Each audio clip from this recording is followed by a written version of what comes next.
Commissioner Hazel Rogers, all other elected officials. I know we'll get a chance to acknowledge you a little bit later in the program, so I apologize for that.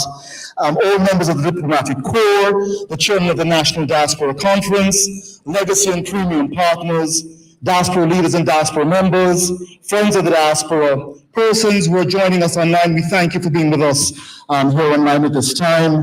Ladies and gentlemen, welcome to this 10th biennial kickoff ceremony for the Jamaica Diaspora Conference 2024. When the first Diaspora Conference was held, in that year, the #1 song of that year was the song "Lean Back" by Fat Joe. And if you remember the video for that song, that song started out with a little young boy sitting on a stoop in New York, and someone asked him, "What are you doing over here?" And he says, "I'm holding this spot for Fat Joe." Well, when someone asks you as a Jamaican, as a member of the Jamaican diaspora, "What are you doing over here?" tell them that you're holding the spot for all the Jamaicans who aren't here. Put your hands together for yourselves. Now, this is an important evening. It's an important evening in part because of the date on which it's being held. It's being held on April the 18th, which has very great significance for the island of Jamaica and, in fact, the world. If anybody remembers that it was on this date in history that Rhodesia transformed and became the independent nation of Zimbabwe. And it was on that, and why is that important to Jamaica, the fact that Zimbabwe would have gained their independence on that day?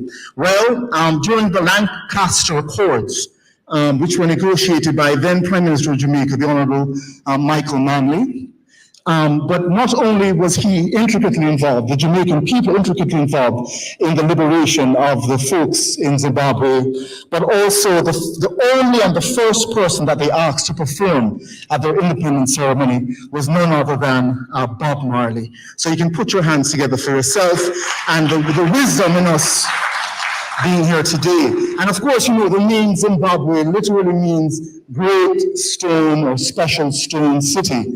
And it's important for us today as we celebrate at this diaspora conference, because in the same way at that time, when people thought of Africa and all the 54 nations on the continent, they thought of people living in huts and making silly comments and not being able to make complete sentences. However, Zimbabwe, which is a name given by the Shona people who are from there, are people who have built the great Zimbabwe Empire, an empire that's over 5,000 years old, and that was a great city that had over 10,000 people living therein. Why do I say all of that?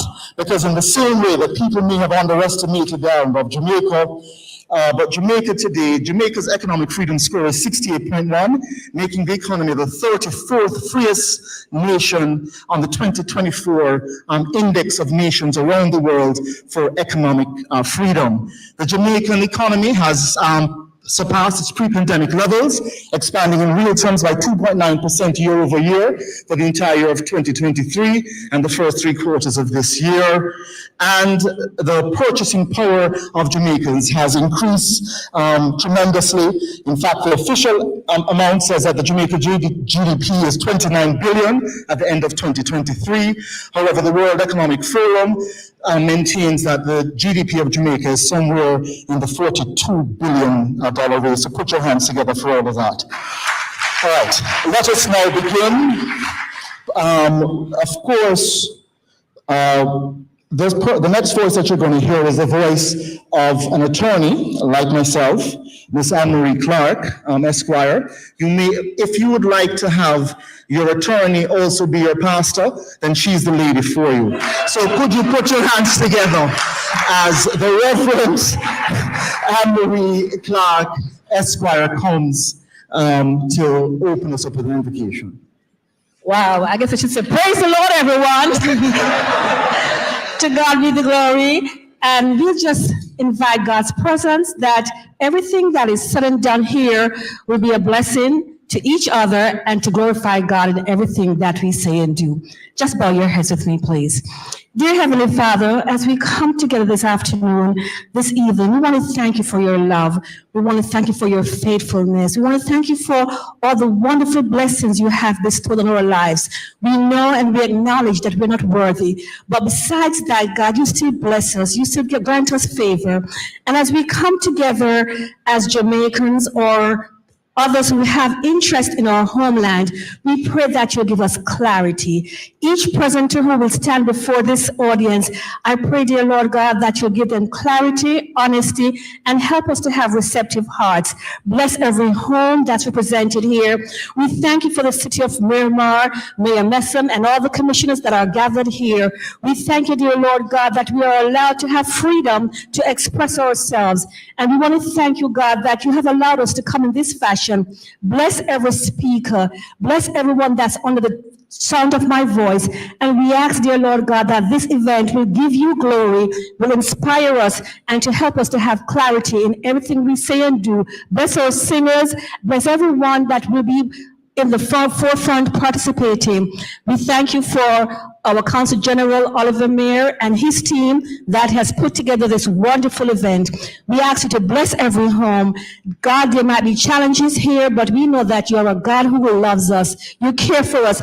And so we put everything in your hands, and we give you all the glory and all the praise. And we say, thank you, Heavenly Father, in Jesus' name. Amen. Amen.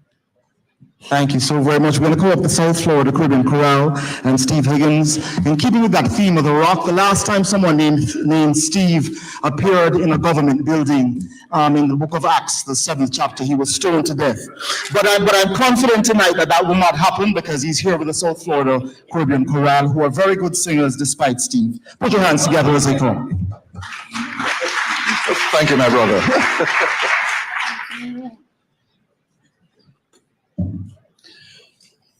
Good afternoon, everyone.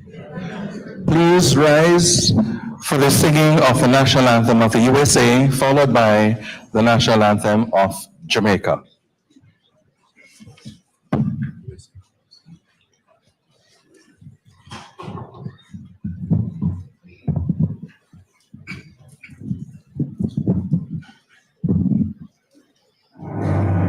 USA, USA.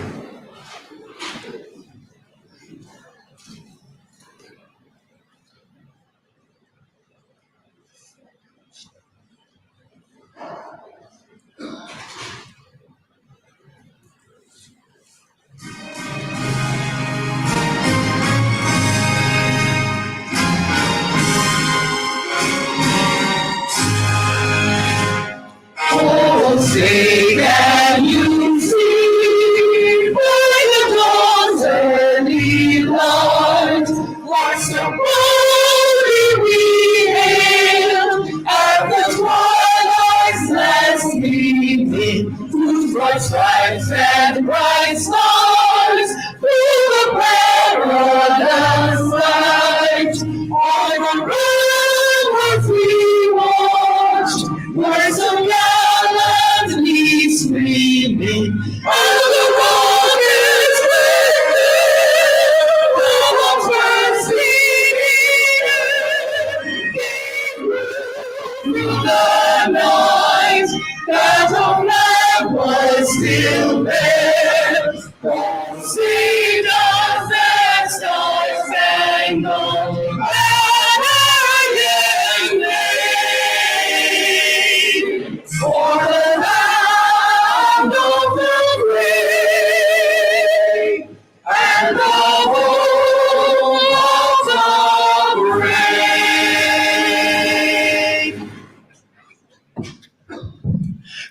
And now please join us in the singing of the national anthem of Jamaica.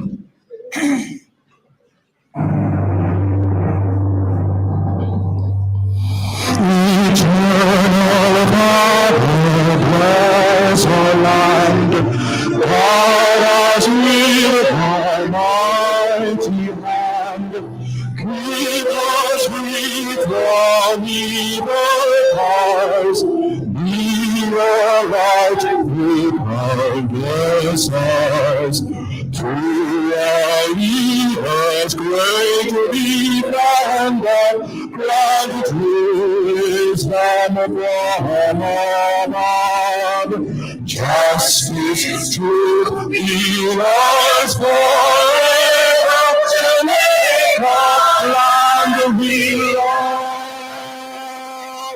Jamaica, Jamaica, Jamaica, land we love. Teach us true respect for all. Stern response to greet his call. Strengthen us the weak to cherish. Give us vision lest we perish. Knowledge send us, Heavenly Father, grant wisdom from above. Justice, truth, healers forever, Jamaica, land we love. Jamaica, Jamaica, Jamaica, land we love.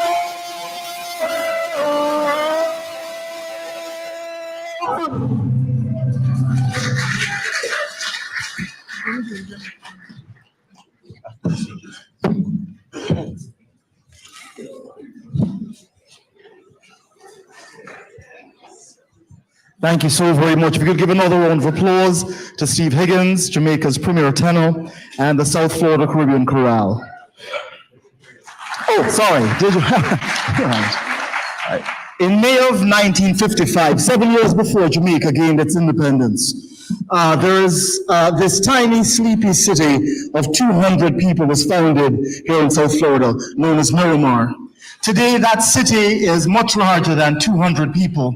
It boasts a mayor and a group of people, of vice mayor, commissioners, and a group of people who are amazing, to say the very least, about them. They've grown the city and expanded its influence and reach in ways that could not have been imagined in 1955.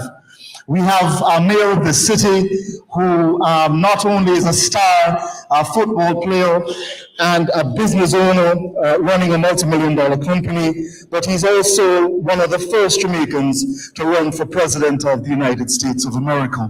Ladies and gentlemen, could you put your hands together as the Honorable Wayne Messam comes along with the Vice Mayor and the Commissioner of the City to address us this evening.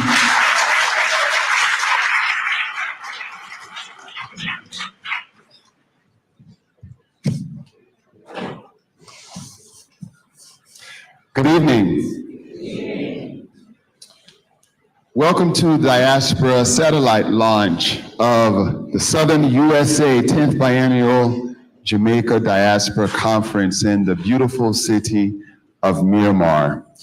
To the Honorable Minister of State, Mr. Terrelonge, to the Consul General Jamaica here in Miami, Mr. Oliver Mair, all elected officials, dignitaries, residents of the city of Miramar, visitors, and the members of the diaspora that are viewing us virtually online, we bid you happy spirits, goodwill, and a great and amazing launch to the Diaspora Conference. I'm Miramar Mayor Wayne Messam, and on behalf of our 150,000 residents here in the city of Miramar, myself along with my colleagues on the Miramar Commission would like to not only welcome you here to the city of Miramar, but we also would like to extend the best greetings to the diaspora, to the Jamaican community that helps make South Florida a sweet little place outside of the island we love, Jamaica. In the city of Miramar, we are the only United States municipality that has an entire elected body who are either Jamaican born or of Jamaican heritage.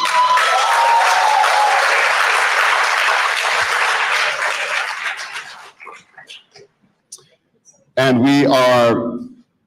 we represent not only the legacy of Jamaica, but we do that by representing a very diverse community that are not all Jamaican.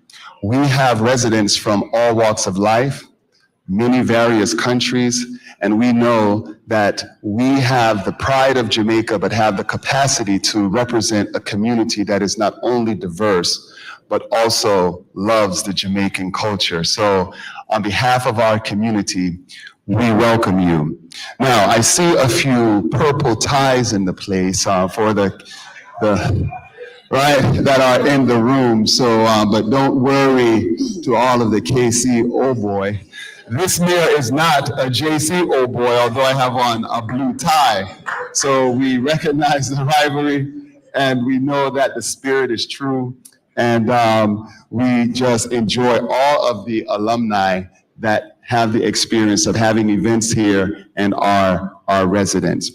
But in terms of the diaspora, we have a very important role, not only here locally in our communities, where we are business owners, we are contributors to our society in all forms. We are an integral part of life, not only here in Miramar, in South Florida, and in America, but we have a duty and responsibility to do whatever we can to not forget back home and to help and to support as much as we can. So as we are living our daily lives, do know that we can always do more to unite as a community, as well as to give back to our home back in Jamaica. And on a note, in terms of the Caribbean diaspora in general, I would like to take this opportunity while I have the attention of the Jamaican community.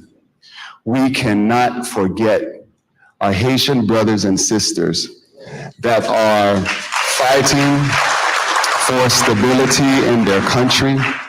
And we are asking us to help amplify the conditions that are in Haiti, so that we here in the diaspora can do what we can to show that Jamaican spirit, to reach across and show that brotherly love of support as our brothers and sisters who were the first free republic in the Western Hemisphere, that we honor that legacy. And we already know the connection between Jamaica and Haiti. So enjoy the rest of this evening. And on behalf of the Miramar City Commission, we welcome you. Have a good evening.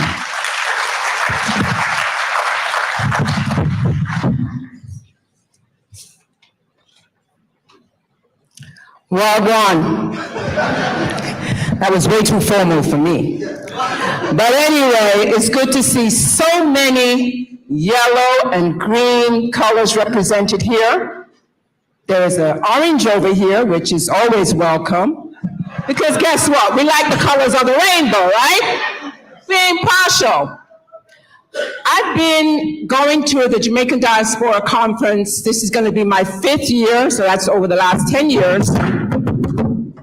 And regardless of party, I always have a good time. In fact, I get so much well-needed information from the conference that if you haven't been, I would suggest you sign up for this year's conference. How many of you have been to the conference?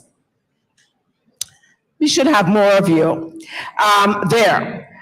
Our population here in the city of Miramar is probably the 9th largest Jamaican population in the country.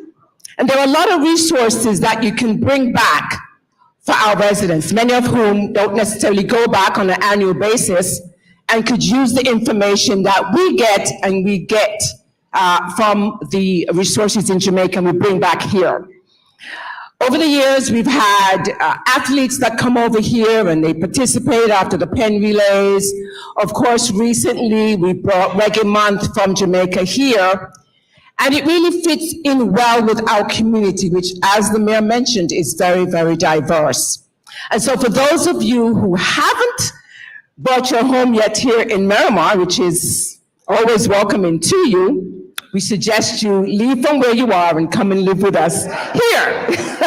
Because as you know, we do great events, we have a jolly good time, and we're welcoming to everyone. And so as you listen to the keynote speaker, that's going to be Minister Terrelonge later on, hope you can get information that you can use and sign up, and I'll see you at the next conference here in June in Montego Bay. Thank you so much. Before I go, I do want to make sure we mention our city manager, Dr. Roy Virgin. He's also Jamaican. Let's give it up for him. He runs the day-to-day operations here, so thank you for all you do, Dr. Virgin. Thank you. Commissioner Coburn. Thank you. I think this works. Hello, everyone. I'm sorry, that was supposed to be walk on, sir. It is always a pleasure and an honor to welcome Jamaicans here in the city of Miramar and to host these amazing events whenever we can. And today is no exception. Like the mayor said, either we're from Jamaica or we have Jamaican descent. And I am proud to know that I am of Jamaican descent and that we have the honor and the privilege of being able to have events like this, to be able to host the kickoff of the diaspora here. So I welcome each and every one of you here. I thank you for being part of our community. And we know that not only do we represent the city of Miramar, but as Jamaican descent, we represent the diaspora. So we work to make you all proud. Thank you all and enjoy the rest of the evening.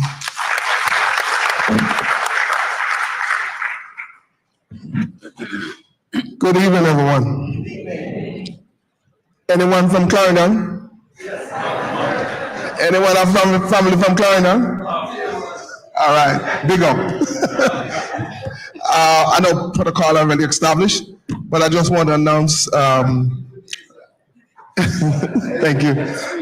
I just want to acknowledge Mark Douglas, one of our commissioners here from City of Sunrise, and also a big-time attorney here in South Florida, and also Mr. Mair Wright from this great city of Tamarack. All right. I look over to my left and I see our former mayor of Broward County, Dale Holness, Dale VC Holness. And I'm gonna be a little bit biased. There's a gentleman here, I don't know if he left. And I have too much respect for him and respect for all the military personnel and whoever had served in the military, because my daughter is in the Navy serving on a submarine. And this gentleman had served as a fighter pilot in the Navy, Mr. Stanley Campbell. Is he here? He left? He's here. Okay, Mr. Stanley Campbell, Jamaican descent. And it is the father of AI technology that a lot of us are using today, especially with the US government and so forth. So we want to thank him and acknowledge him. I know he's back there. You know, to being from the hills of Clarendon, to be here to celebrate with all of you, the Diaspora Conference kicked off right here in the city of Miramar. I just want to say a little prayer for Mr. Oliver Mair. Oh, Father, give us this day our daily bread, because our Consul General, Oliver Mair, brought the diaspora together right here in Miramar today. Thank you, Mr. Oliver Mair. Thank you.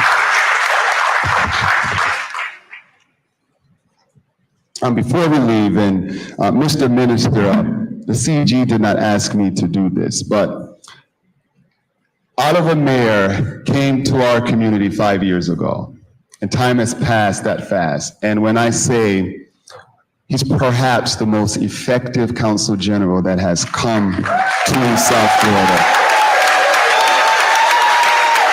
And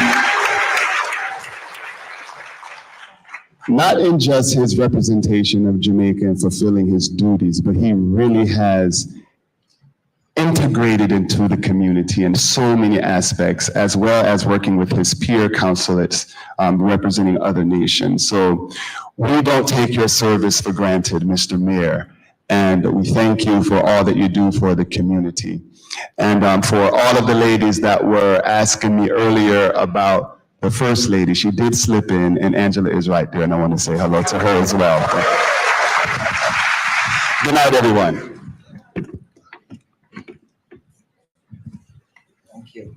Hi, thank you so very much, Mr. Mayor, Vice Mayor, and Commissioners. Really exciting.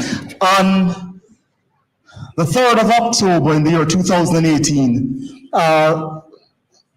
Jamaican diaspora members did not know what to expect here in South Florida in terms of who would be coming to replace a long-established Consul General here. And on that, right after that,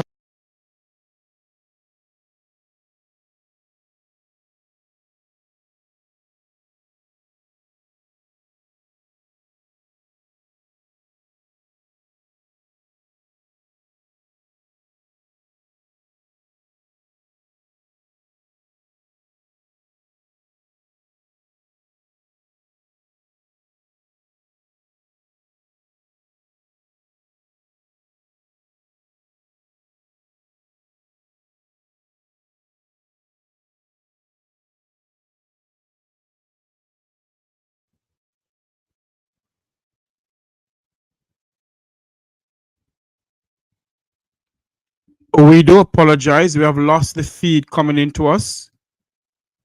We are working on to get back the feed from them.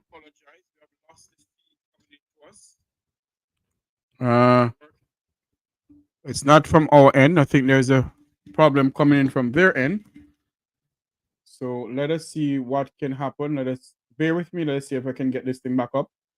Hopefully I can. Let me go back to here. Oh Lord, let me go back to here. Let me take this from here. Bear with us, please. We're working on to get back the feed coming into us from Miramar, the 10th Jamaican coming into us from Miramar. Okay.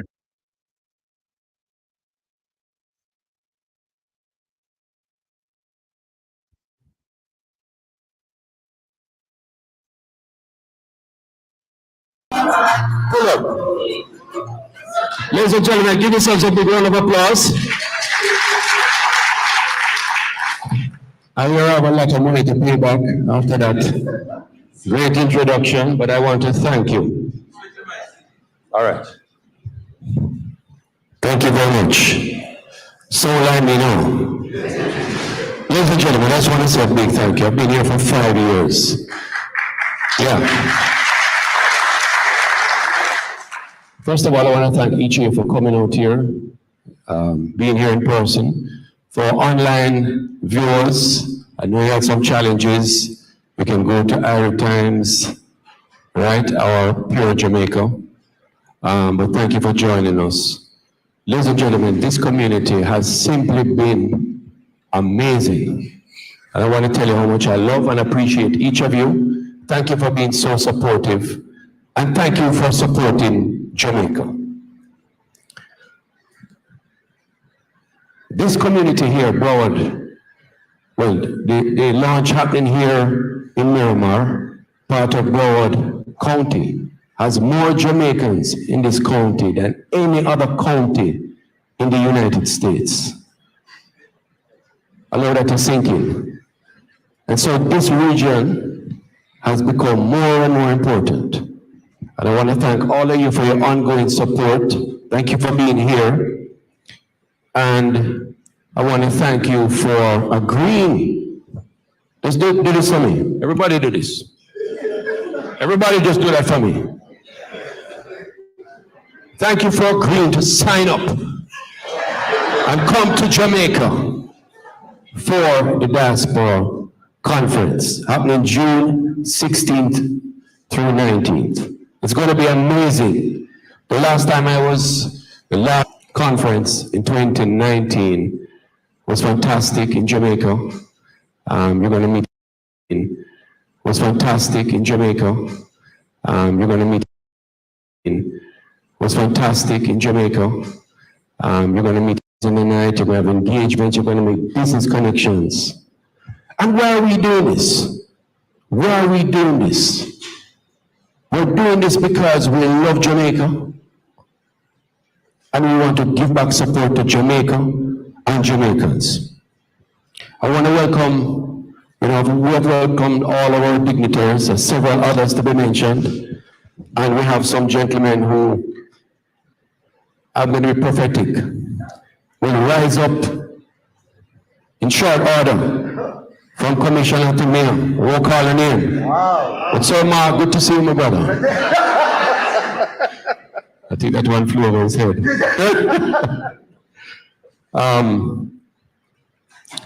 Mr. Minister, thank you so much for being here. You have hit the ground running as our Minister of State in Foreign Affairs and Foreign Trade.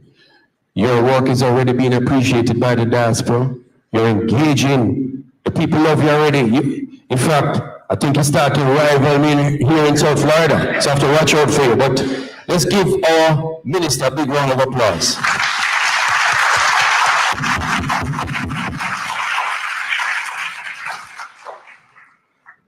Just since he arrived Sunday night, we took him around. We met with our Doctors Association here. In the morning we went to Mr. Yap, Lisa International, large agricultural company, as we're promoting agriculture. That's a big deal for us. And already in the room, some deals were struck. We visited Memorial. We're working on an MOU.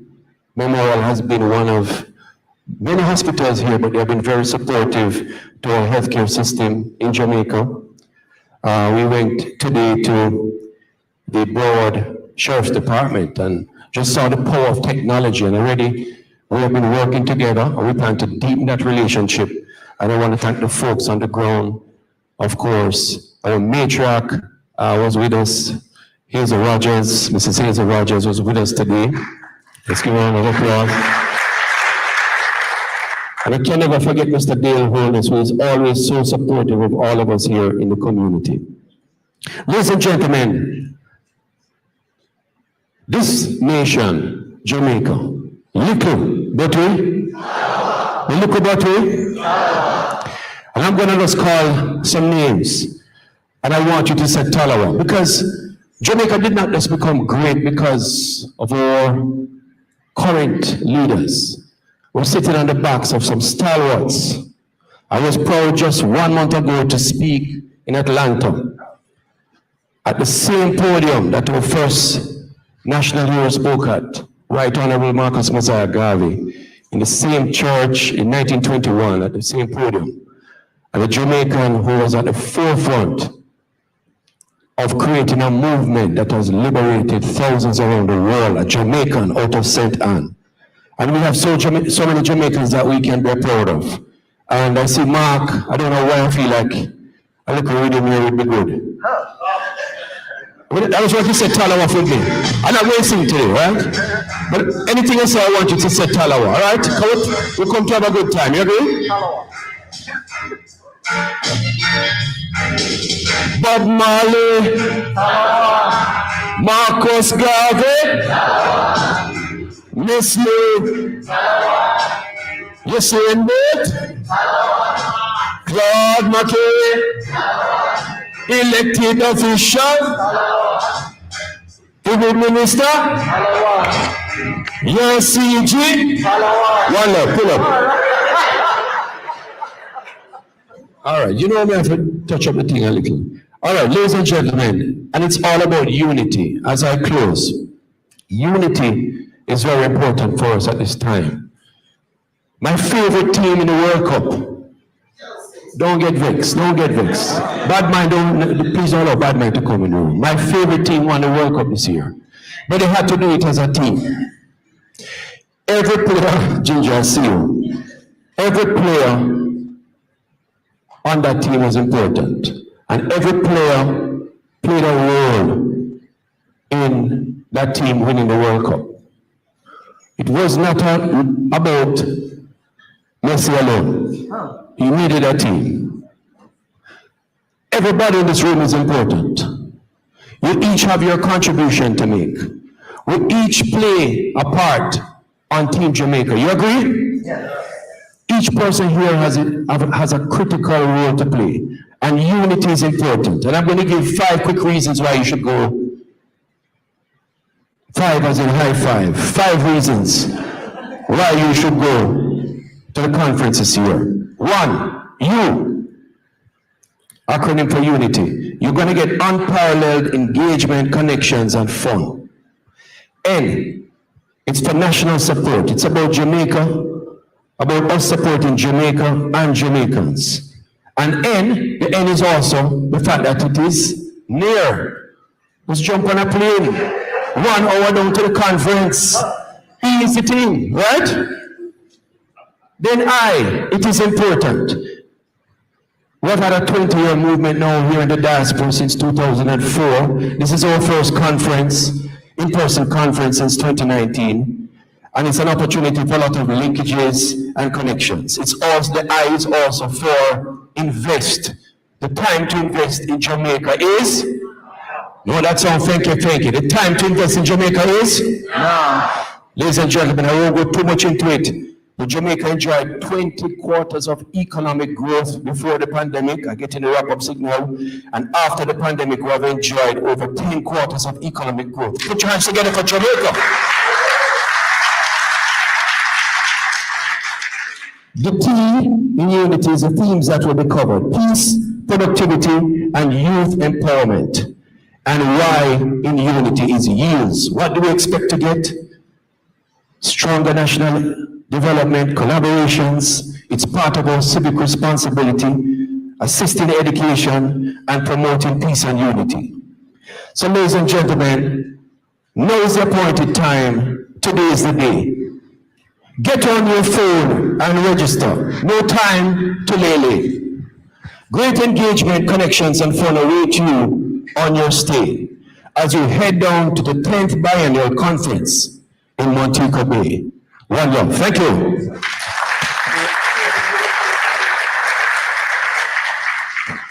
I also, of course, want to save it for last.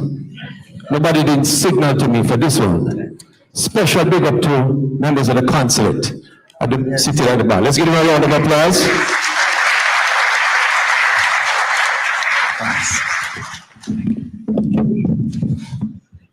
Thank you, Mr. R. Oliver Mair. Isn't he amazing? All right. We want to thank everyone who's joining us by the various social media platforms here this evening.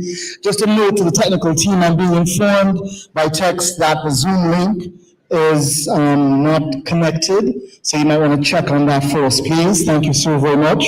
And if you are online or you're here in the house, we would encourage you to use the various hashtags to highlight our meeting throughout the course of this evening. Hashtag Jamaica Diaspora, hashtag Diaspora Homecoming JA, hashtag United, hashtag Peace, hashtag Productivity, hashtag MFAFT, hashtag Diaspora Jamaica, Diaspora Homecoming JA. All right, you got all of those?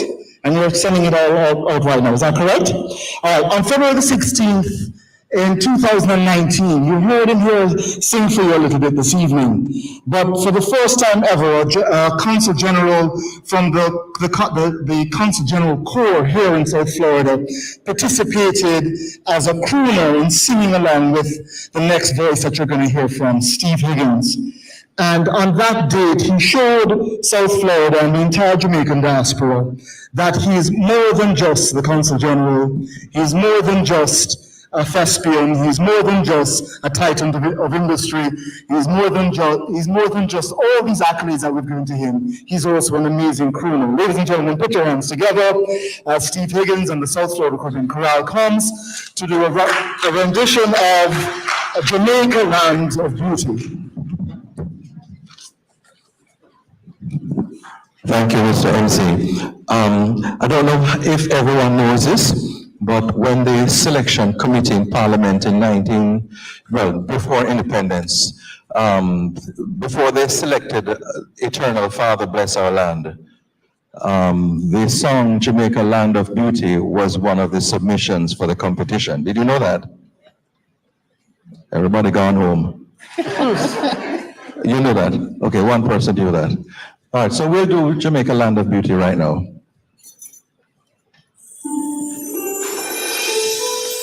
Music by Paulette Bellamy.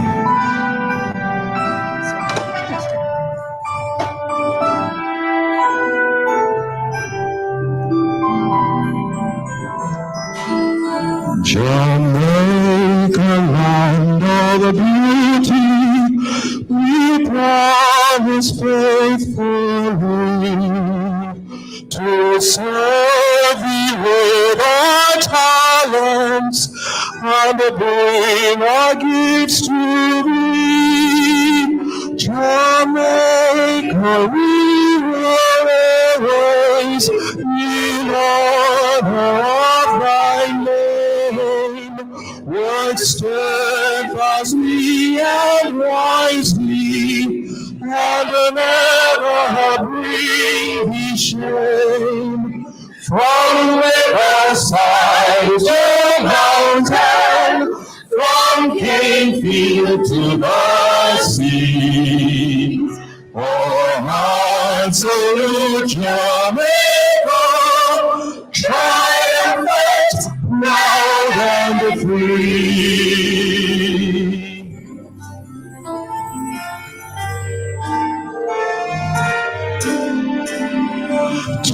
Together in our country, in love and brotherhood, we work and play in freedom as all God's children should.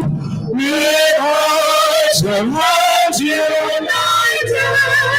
we thanks for everything that God has given to us. Together we'll never sing.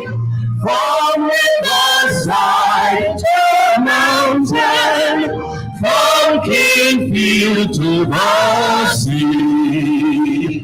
Oh, hearts salute Jamaica, triumphant, proud and free. With hearts and hands united, in thanks for everything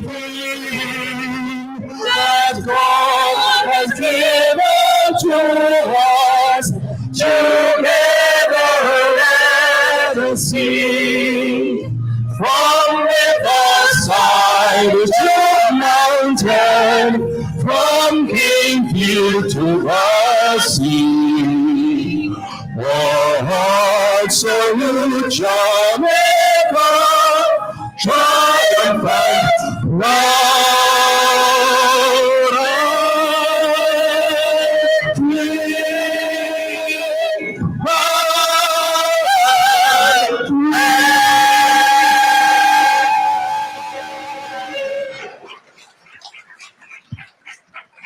Thank you. And as the choral leaves, we're just going to do the last one.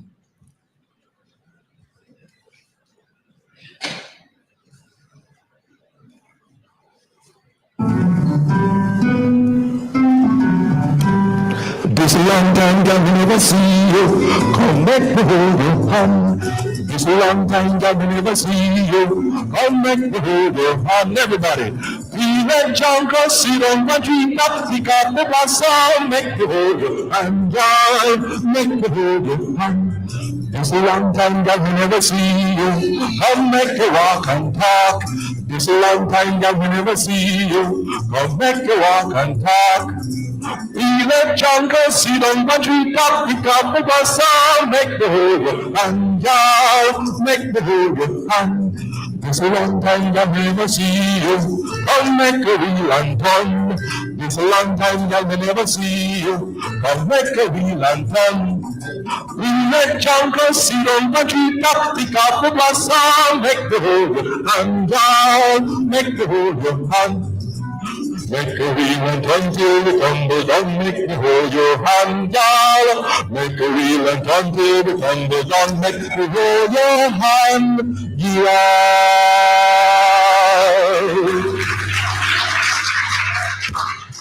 Thank you.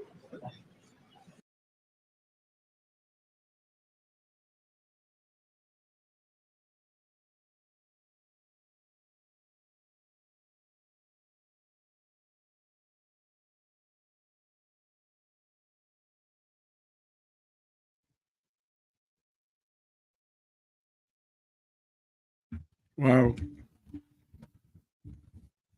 Welcome to the live feed coming into us from Miami. The Jamaica Consul General in Miami is having their 10th annual biannual diaspora conference. Some may say it is something else, but let us not go that way. But there is something going on with their feed coming into us. It's not my fault, it's their fault. So we're going to see what we can do to get back the feed coming into us from their conference that they're having down there. Let me figure out something here. Hopefully we can get back the feed. It's not a fault why the feed is not coming in. They're having some technical difficulties with the feed coming into us. But everything that I go to is having that problem too. I think they have an internet issue there. I think they're having some internet issue. Let me take away this for the time being. Bear with us, please. I'll take away this for the time being, and let me go back to and figure out if I can get back a feed from them. Hey, welcome everyone. Welcome to the program. Welcome to the Mekwe Talk YouTube channel. We're having a live feed coming into us from Mair of the Jamaican Consul office down there in Miami. They're having their launch of the Jamaican conference. Let us see if we can get back a feed coming into us from them. Because, okay. Let us see if we can get back this feed.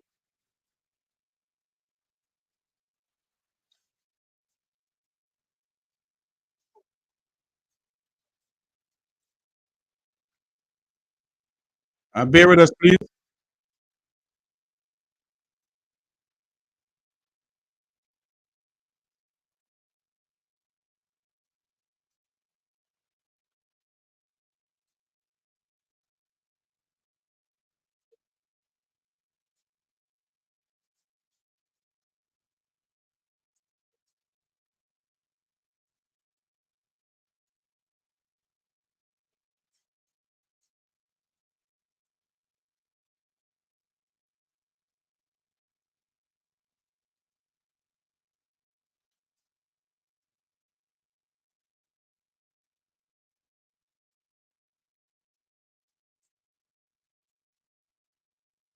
Okay. Hold on for me, please. However, there is, sorry, thank you. There is one young lady who is more than just an attorney. She not only is a Herculean feat. I don't know how she accomplished this, but she is just one of the most amazing Jamaicans that I've ever met. Ladies and gentlemen, could you put your hands together as we welcome Miss Renee Miller, the Global Jamaican Diaspora Youth Council, Southern USA.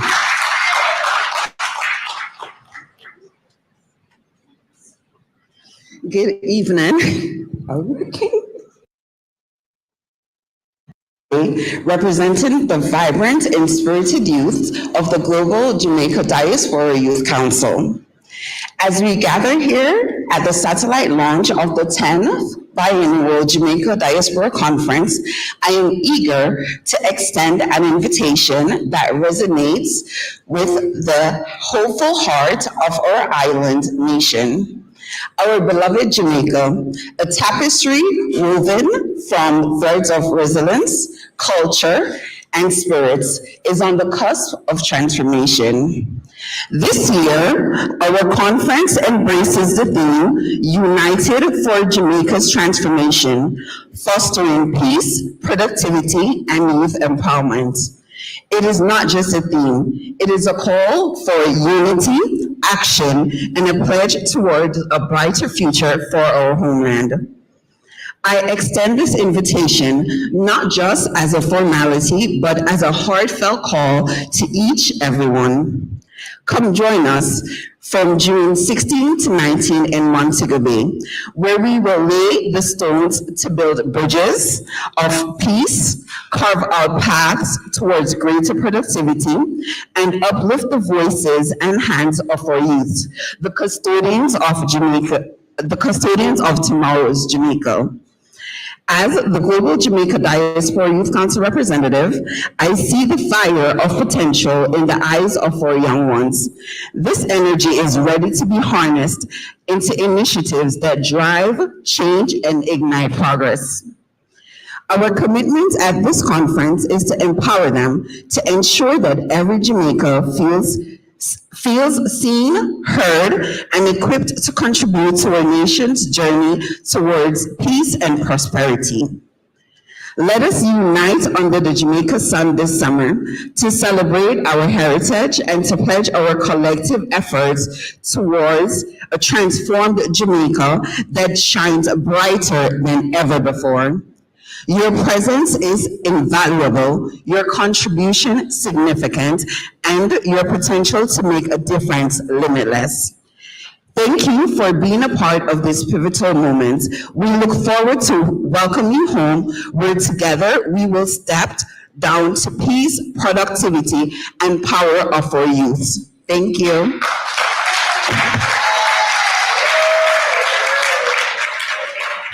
Thank you so very much, Ms. Renee Miller Esquire.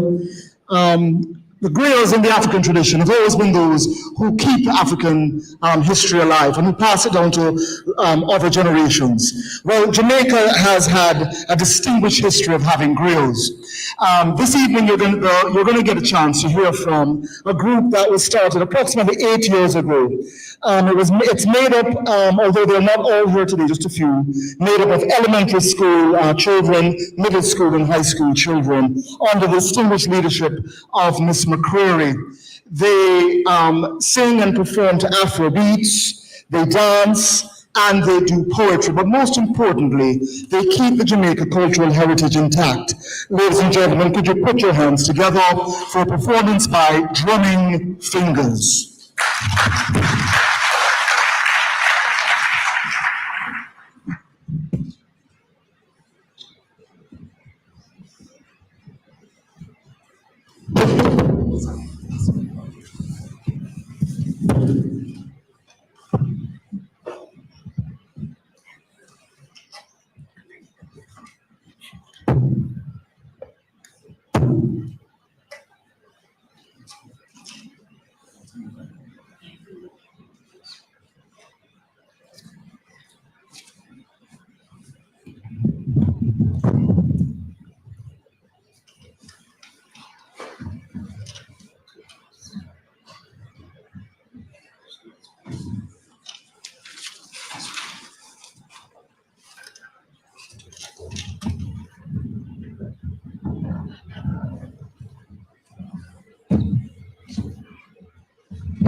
Thank you so very much. We've been amazing.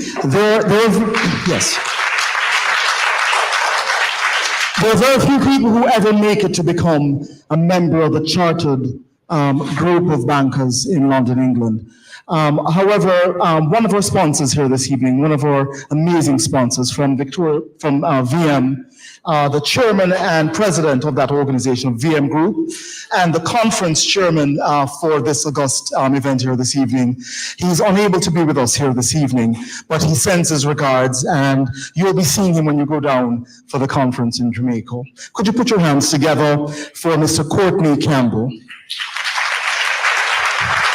And now we're going to ask you to turn your attention to the screen as a woman who needs no introduction, Miss Hazel Mirage, who is one of the legacy partners here for us this evening. She serves as marketing and community consultant for Grace Kennedy Remittance Services, and she gives and gives and gives to every philanthropic organization here in South Florida. Put your hands together for Hazel Mirage.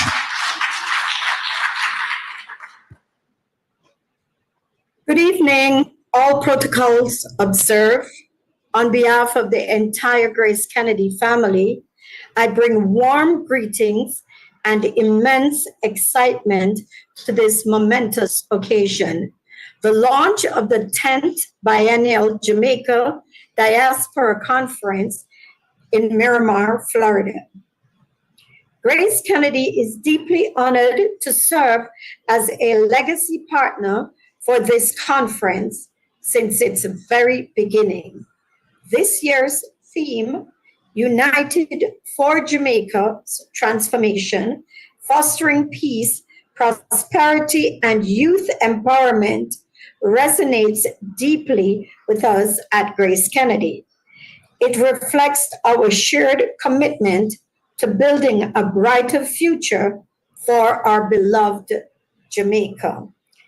Here, united by our love for the island and a common vision, we embark on a journey of collaboration, innovation, and unwavering solidarity. This conference serves as a powerful platform to harness the strength of our unity and collective action in driving positive change across our nation.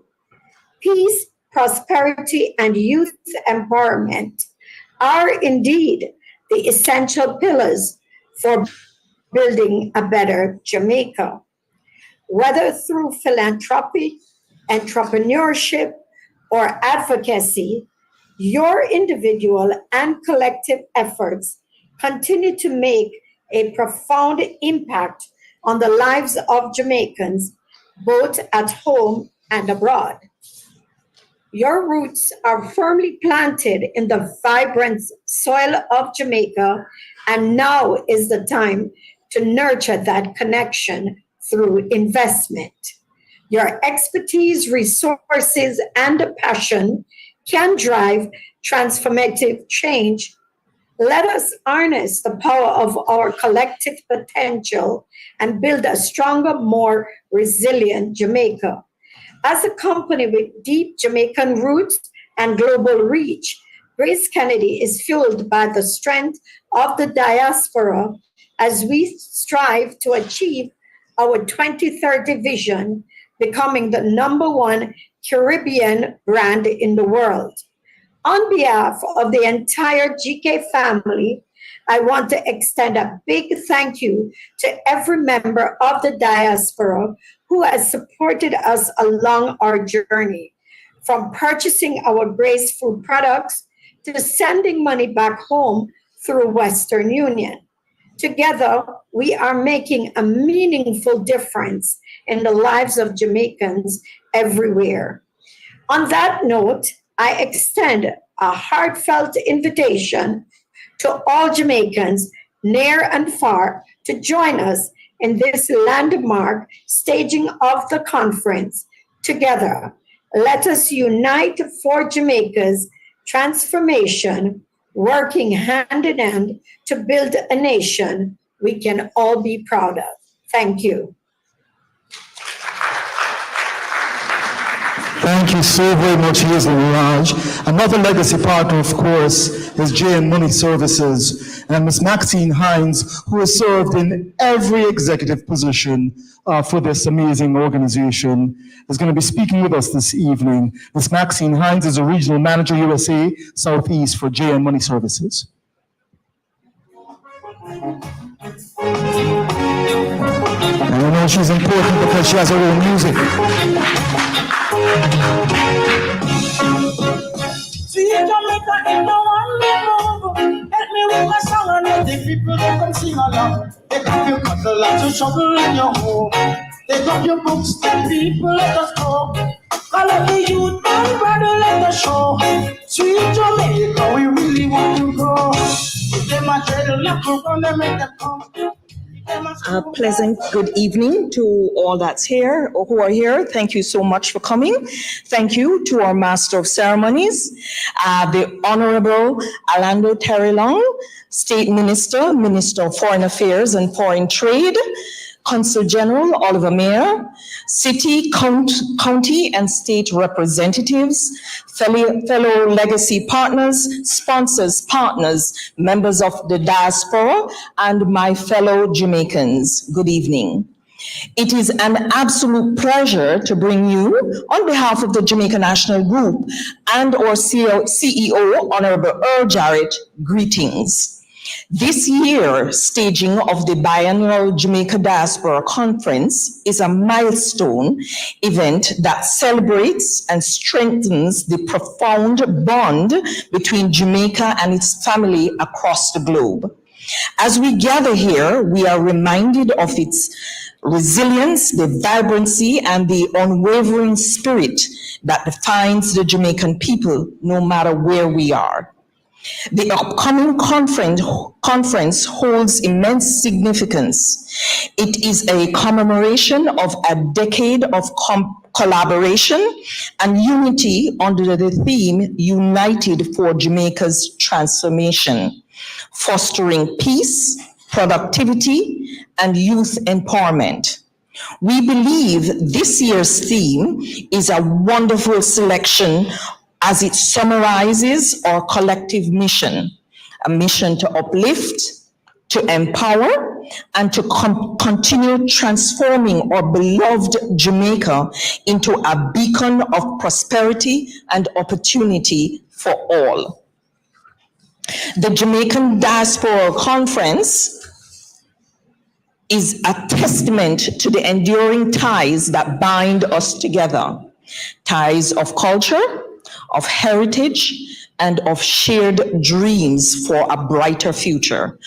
Our presence here today reaffirms your commitment to the advancement of our homeland. At the heart of our theme lies a call to action, a call to come together, united in purpose, to address the challenges facing Jamaica and to seize the opportunities that lies ahead. Peace, productivity, and youth empowerment are not merely aspirations. They are the pillars upon which our collective success depends. As this conference marks its 10th occasion, this year also holds special significance for the Jamaica National Group as we mark 150 years of service in August. And our mission over these almost 15 decades, though we have evolved over the years, remains the same at its core, which is to enrich the lives of our Jamaicans wherever they are, wherever they find themselves residing in the world, so that they can contribute vibrantly to the development of our nation.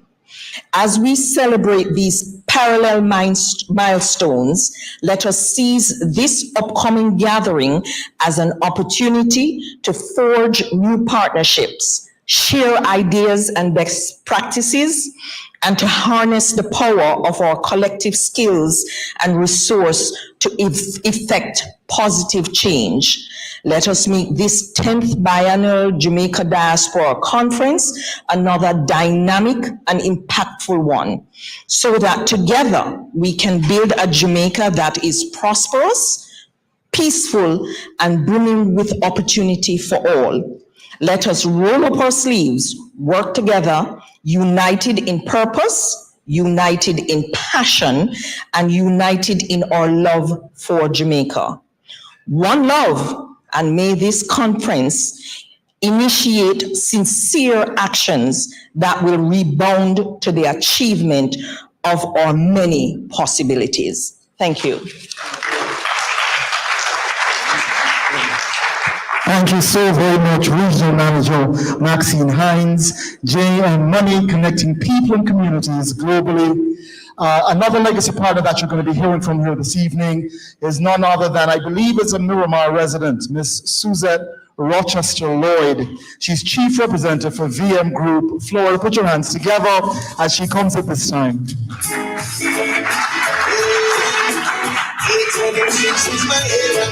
Thank you. Good evening, specially invited guests. As all protocols have been observed, the VM Group is very pleased to return as a legacy partner for the 10th biennial Jamaica Diaspora Conference.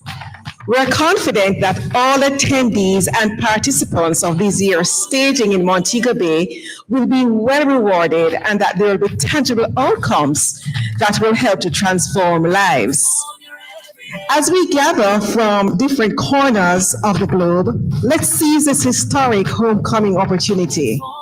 Whether you are of Jamaican descent, residing outside of Jamaica, or within the island, or a friend of Jamaica, your participation matters. Let's unite, collaborate, and shape Jamaica's transformation together.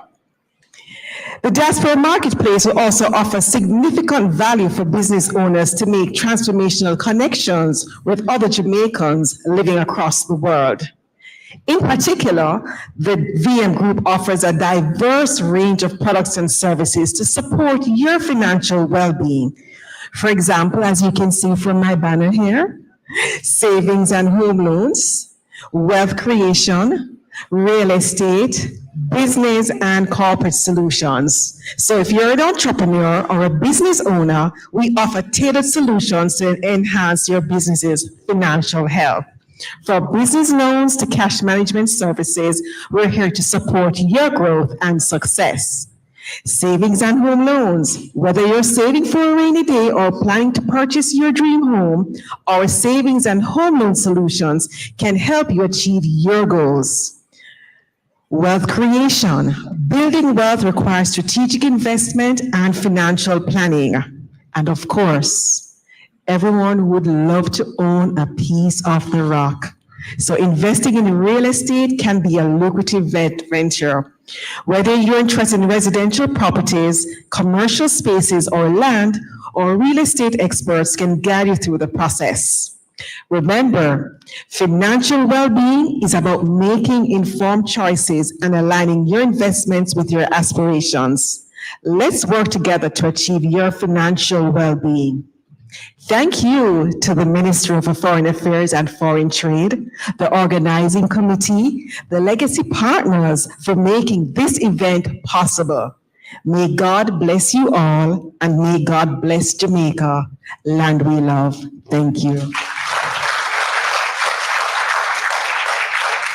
Thank you so very much. Chief Representative, VM Group, Florida, Ms. Suzette Rochester Lloyd. And you know that your money is in good hands because she has a hyphenated name, meaning she's originally from Upper St. Andrew.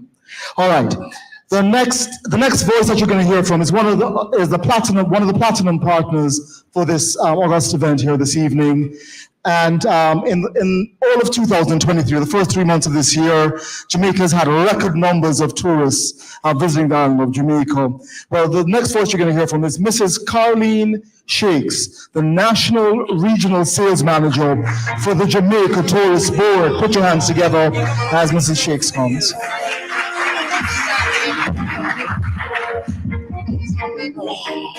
Thank you so much. Master of Ceremonies, Minister of State in the Ministry of Foreign Affairs and Foreign Trade, Consul General to Jamaica, commissioners, dignitaries, members of the diaspora, persons joining us online. Greetings. The Jamaica Tourist Board sends heartiest congratulations to the Ministry of Foreign Affairs and Foreign Trade and its legacy partners for hosting the 10th Biennial Jamaica Diaspora Conference in the tourism capital of Montego Bay. After a 5-year hiatus, the historic return will not only explore how we can unite for Jamaica's transformation, but it will also showcase Jamaica's rich culture and picturesque landscape through destination experiences. The Jamaica Diaspora Conference provides valuable information to Jamaicans and persons of Jamaican descent living around the world and how they can play their part in fueling Jamaica's growth and development. We're therefore happy to be a part of the conference return, which will help promote Brand Jamaica as the ideal destination for meetings, incentives, conferences, and exhibitions, our MICE market, along with a unique cultural experience which in turn provide economic benefits to the country. The global value of the MICE sector of the tourism business was US $876.42 billion in 2022. And between 2023 and 2030, it is expected to rise at a compound annual growth rate of 7.5%. Now that's an achievement. And I can tell you the diaspora has contributed and will continue to contribute. This conference will help us to tap into this extensive and lucrative tourism value chain. It is only fitting that this conference will be held on island, which is symbolic of the trust that is placed in the country's ability to host events of this magnitude in a safe and friendly environment. Just last year, Jamaica's visitor arrivals were approximately 4.1 million, which represents a 16% increase over 2022. And in the first 2 months of 24, just the first 2 months, we welcomed 1 million visitors. Now, this speaks to the high level of confidence that is placed in the destination and its product offerings. Jamaica's tourism industry relies on events like these to discuss and strategize on ways to contribute to the country's growth and development. The implementation of the strategies conceptualized from the conference will enhance the destination's tourism offerings and increase visitor arrivals and earnings. The JTB remains committed to supporting initiatives like these that provide value and aligns with our mandate to bring heads to beds. Our warmest congratulations again, and we look forward to this partnership with the ministry and a very successful 10th staging of the Jamaica Diaspora Conference. Thank you all, and we look forward to seeing you in June.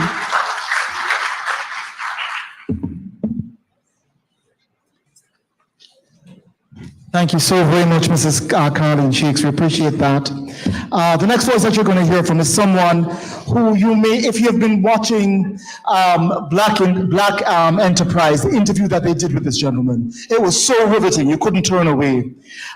He is the chairman and CEO of Blue Maho Capital, but he always introduces himself as a philanthropist. Ladies and gentlemen, it's an honor and a pleasure to introduce to you here this evening, Mr. David Mullings, Blue Maho Capital.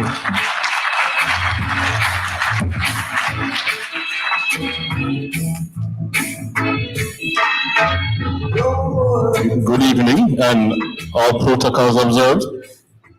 I chose that song for one reason and one reason only. I don't know how much of us as Jamaicans know that when the Berlin Wall fell, that was a song they started singing. They stood on the rubble and they were singing every little thing. Gonna be all right. That's how big our culture, Jamaican culture is. And that's what this diaspora conference represents. Most of you in this room may not know. I came here in 1996 after leaving what I consider to be the best high school in the Caribbean, based on CXC results for probably the last 25 years. And it is not a purple tie because of that. I came here in 1996 after leaving fifth form at the great Campbell College. A few years after Minister Terrelonge, a lot of years after Oliver Mair, and our current Minister of State as well, Minister Kamina Johnson-Smith. I came here to Kingston 21, because that's what this is. This is Kingston 21. When I was in public prime, my first job ever was up the road right here, Hiatus and Pines Boulevard, at what is now an AT&T store. It used to be a Blockbuster Video. And in 1997, Marlon Hill saw a letter I wrote to the Gleaners editor about giving back to Jamaica and sharing ideas, and he wrote me into this diaspora movement. I got to serve as a youth representative for the Southeast USA under Marlon, under the most honorable Prime Minister Portia Simpson Miller. I was then elected to serve as the first future leaders representative for the entire United States on the Diaspora Advisory Board under honorable, he didn't say most, honorable Bruce Golding, Prime Minister of Jamaica. So I've been a part of this since 1997. I've been to many conferences. And there's one reason that I decided to ensure that Blue Maho Capital, and I would recognize a team member of mine, Tanya Peralto, our investor relations specialist for retail. We had a discussion. In all the years I've been going, I've never seen diaspora companies sponsor the conference. We might sponsor some people to go, but we didn't jump up and share the stage with these companies. I'm now in a position to do that. As of next week, Blue Maho Capital has a public offering available to US persons, $10 a share, $500 minimum. We'll be the first ever US company exempted by the SEC, able to raise money from regular people, promote it to invest back into Jamaica and the wider Caribbean. As of next week, we'll get to that. We will list that company on the NASDAQ later this year and become the first listed company outside the Caribbean that's investing back into Jamaica and the rest of the Caribbean. So we buy shares in the company, we invest in Jamaica, we're building affordable houses, and we're going to do more. So here's what, in January I was in Jamaica for our campaign alumni event, and the Minister of State, Honorable Kamina Johnson, was there. And I got to talk to her. And she said, David, you come in the conference? Yes. You're bringing people? Yes.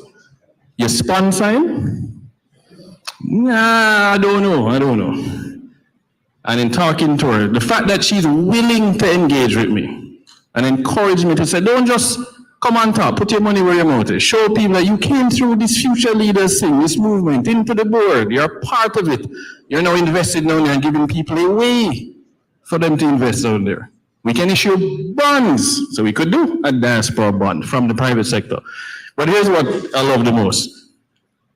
The government of Jamaica is going to be listing some entities on the Jamaica Stock Exchange over the next year or more. There are going to be entities that you can get to see. Investment opportunities in Jamaica. You know what I keep hearing from people? David, the Chinese are getting this thing, and the Saudis are getting the special treatment. The Spanish are. It's not true. There's no special treatment. But if you don't come to the conference, you can't just read the paper. Come to the conference, and you're going to see what opportunities are available in Jamaica. And then don't come to me in December and say, we never know this was for sale and that I could invest in Bath and I could go and do this infrastructure deal. They listed Wigton. I don't know how many people in the diaspora bought. They listed the Trans-Jamaica Highway, 100% of it. No debt. The government listed it and paid off the debt. We get to own a piece of that. They're going to list their 19.9% of JPS. There's a lot more that they're going to list. National Solid Waste Management Authority is up for privatization. We, the diaspora, can put our money where our mouth is, invest in Jamaica to ensure that it becomes the place, what do you say? The place of choice to live, work, raise families, and do business. So I want to big up all of my existing shareholders in this room, because we have a special treat for you when you come to Jamaica at this conference. So please, guys, support the conference. Tell your friends and family you're going to June 16th to 19th, and can take it to the beach afterwards. The last thing I'm going to say before I leave here and give the stage to the Honorable Minister is that we are not the 10th largest shareholder in Kaylee Group. They own St. Bo's Tracks and Records. There's a Tracks and Records in Montego Bay. So expect me to do a little thing during the conference while we're there, because we need to support brand Jamaica. That's all I want to say up here. Thank you very much.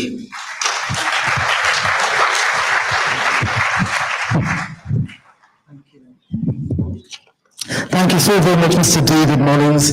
We are indebted to you as one of the Platinum Partners.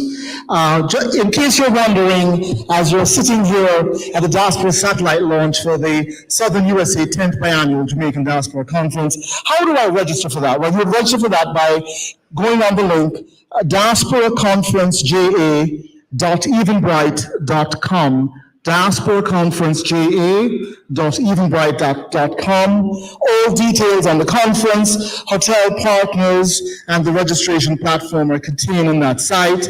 The conference costs a measly early bird rate of US $160 for 3 days, and the conference is running from June the 16th through Wednesday, June the 19th. And then there's a Diaspora Day of Service that everyone looks forward to. That will be held on Thursday, June the 20th. The hotel partners are not some pion-pion hotel. I'm told that they are Iberia Star, Ocean 10 Hotels, Ocean Eden Bay, Ocean Cold Springs. Details and all for the bookings can be found on the diasporaconferenceja.eventbrite.com. Are you still excited to be here this evening? You're going to get a chance to hear from one of the greatest orators that Jamaica's ever produced, and that Campion College can lay claim to in just a few seconds. But before he comes, I'm going to ask you to turn your attention to the conference launch video that will take us to the next speaker.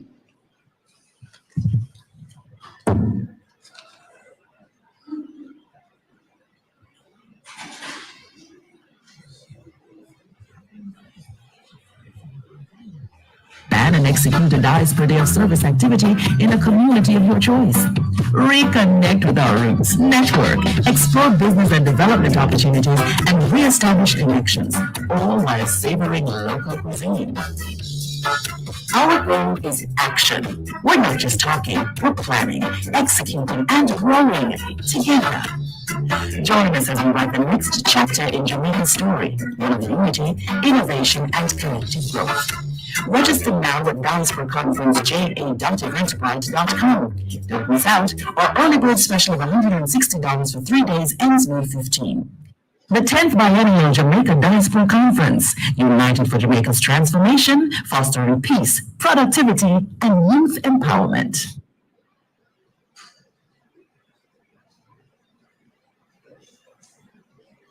In the heart of the Caribbean, a call echoes across the globe, a call for a momentous homecoming. This June 16 to 19, join us in Montego Bay for the 10th Biennial Jamaica Diaspora Conference. Jamaica extends a warm invitation to its global family for a gathering like no other to foster dialogue, development, and cultural immersion. This first in-person forum in 5 years offers a unique opportunity to explore innovative solutions for national development and to forge strategic alliances. We will address vital topics at the intersection of Jamaica's progress and the unique experiences of its global community. This conference is more than just a meeting. It's a melting pot of ideas and action. Born from an initiative in 1993, this gathering has evolved into a powerful movement that shapes Jamaica's policies and development strategies. From promoting investments to fostering heritage pride, the conference is a testament to Jamaica's proactive approach to engaging its diaspora. While at the conference, take advantage of fast-tracked government services exclusively for attendees. Plan and execute a diaspora day of service activity in a community of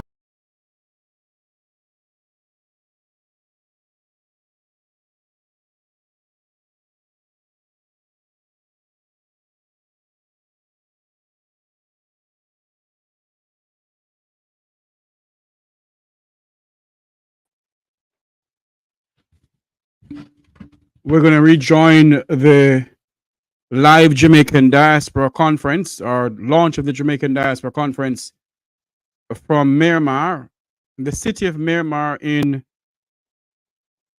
well, put on by the Jamaican Consulate and Jamaican Consul General, Mr. Oliver Mair.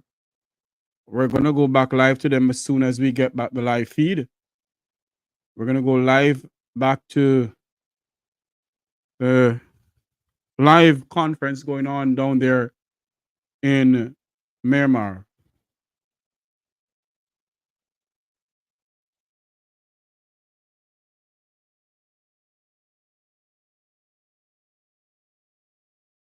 Is one of Jamaica's heavyweights, although not heavyweight in the sense of me, heavyweight in terms of his heft, heavyweight in terms of his academic excellence, and his ability to speak to people and make you feel as if he actually cares about you, because he actually does.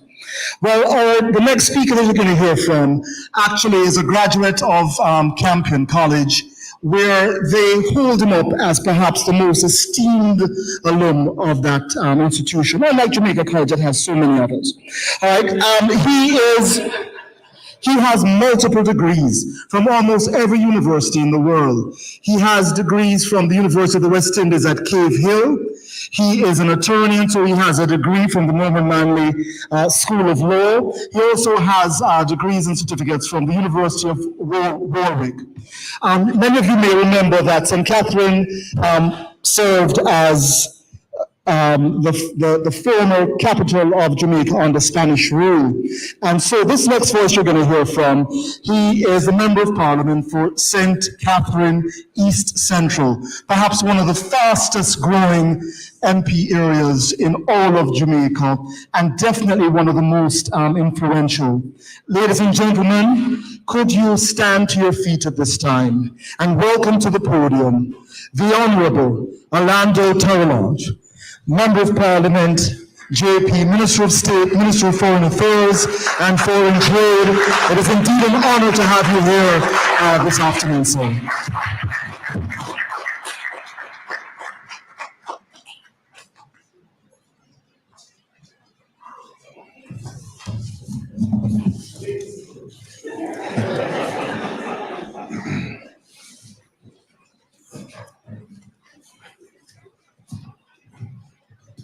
Thank you,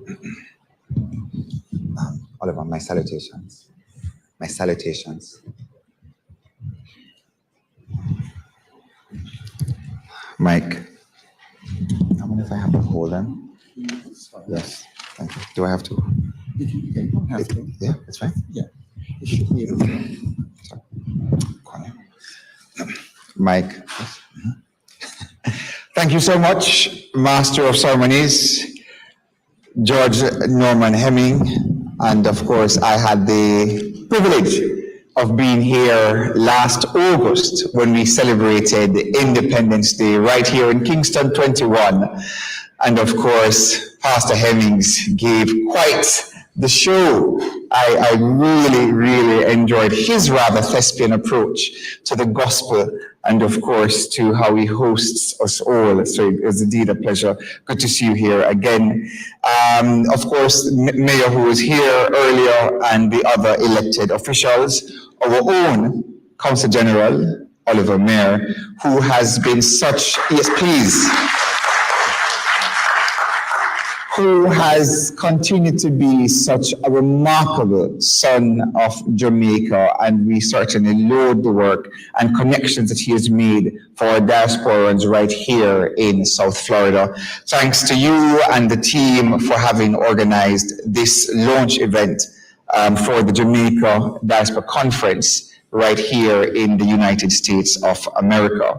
Members of the Diplomatic Corps who are here as well, Chairman of the National Diaspora Conference, and the team from Victoria Mutual, of course, to our other legacy partners from JN and Grace. Good to have you here with us. Our platinum partners, the JTB, and of course, my fellow Clampianite, Mr. Mullings, and the team from Bloomer Ho. At Clampian, we don't speak about purple, even though the ladies wear purple. We say red is strong at Clampian College, and red has indeed proven to be very strong by having, for the first time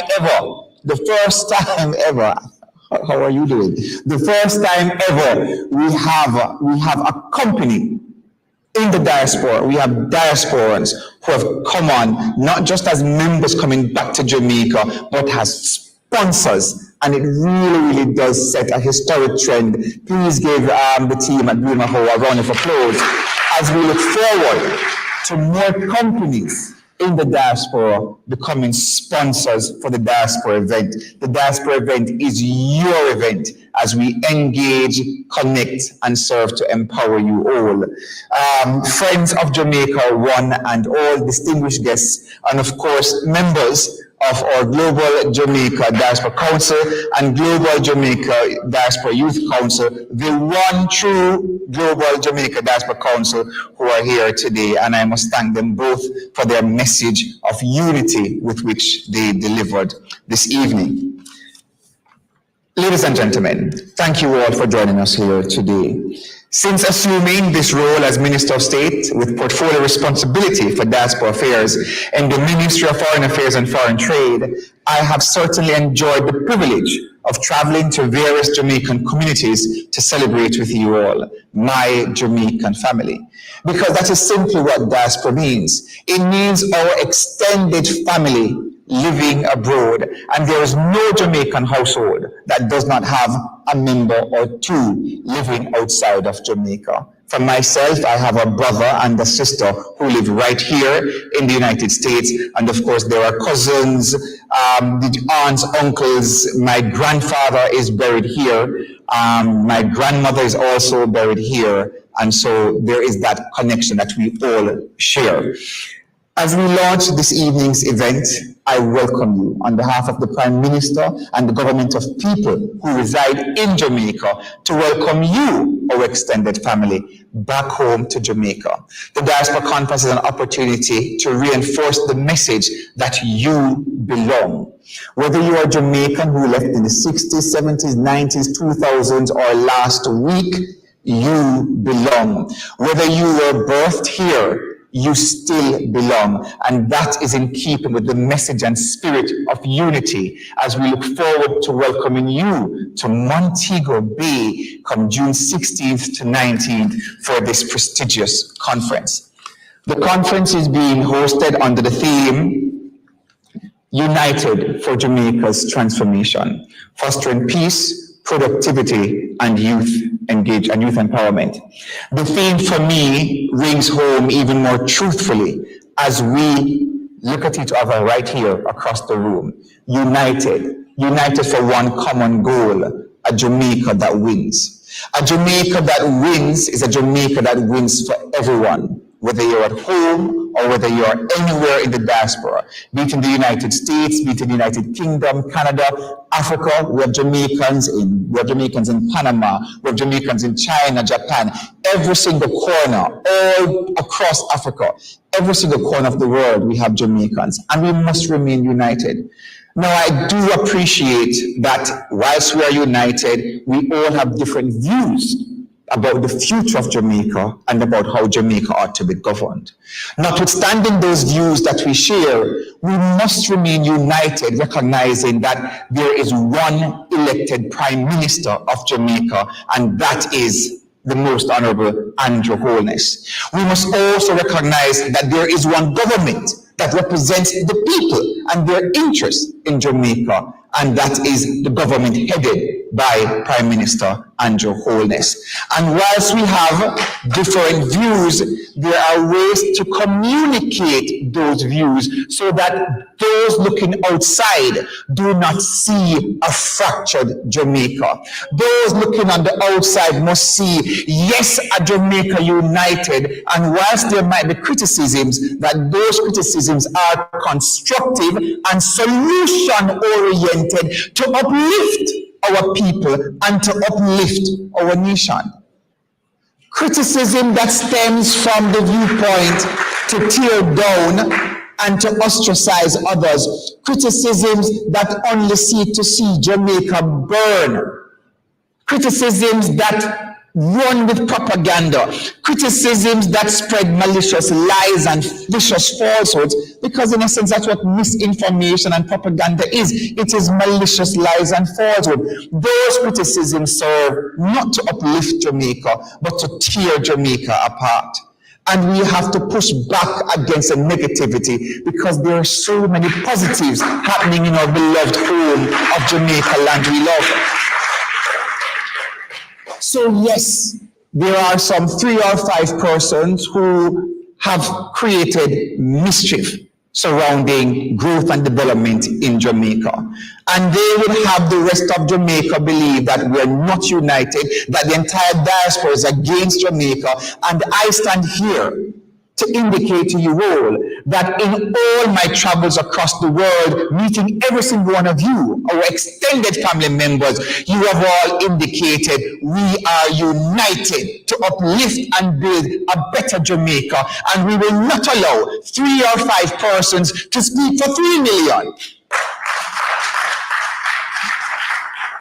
The voice of the 3 million is represented by 30 on a council, is represented by you in your own individual groups, right here across Florida, New York, Canada, the UK, and Africa, and it is represented by our heads of missions, our ambassadors, our consul generals, like Oliver Mair, who continue to do a sterling job to represent the government across the diaspora.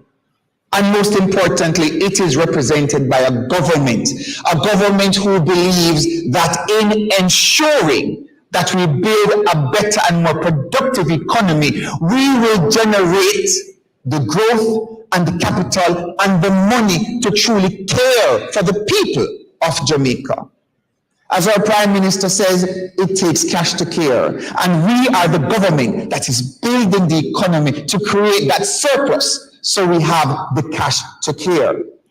So when we speak about fostering peace, there are those who would have you believe that the crime rate in Jamaica is out of control and they're not getting any better, and only we alone have the great ideas.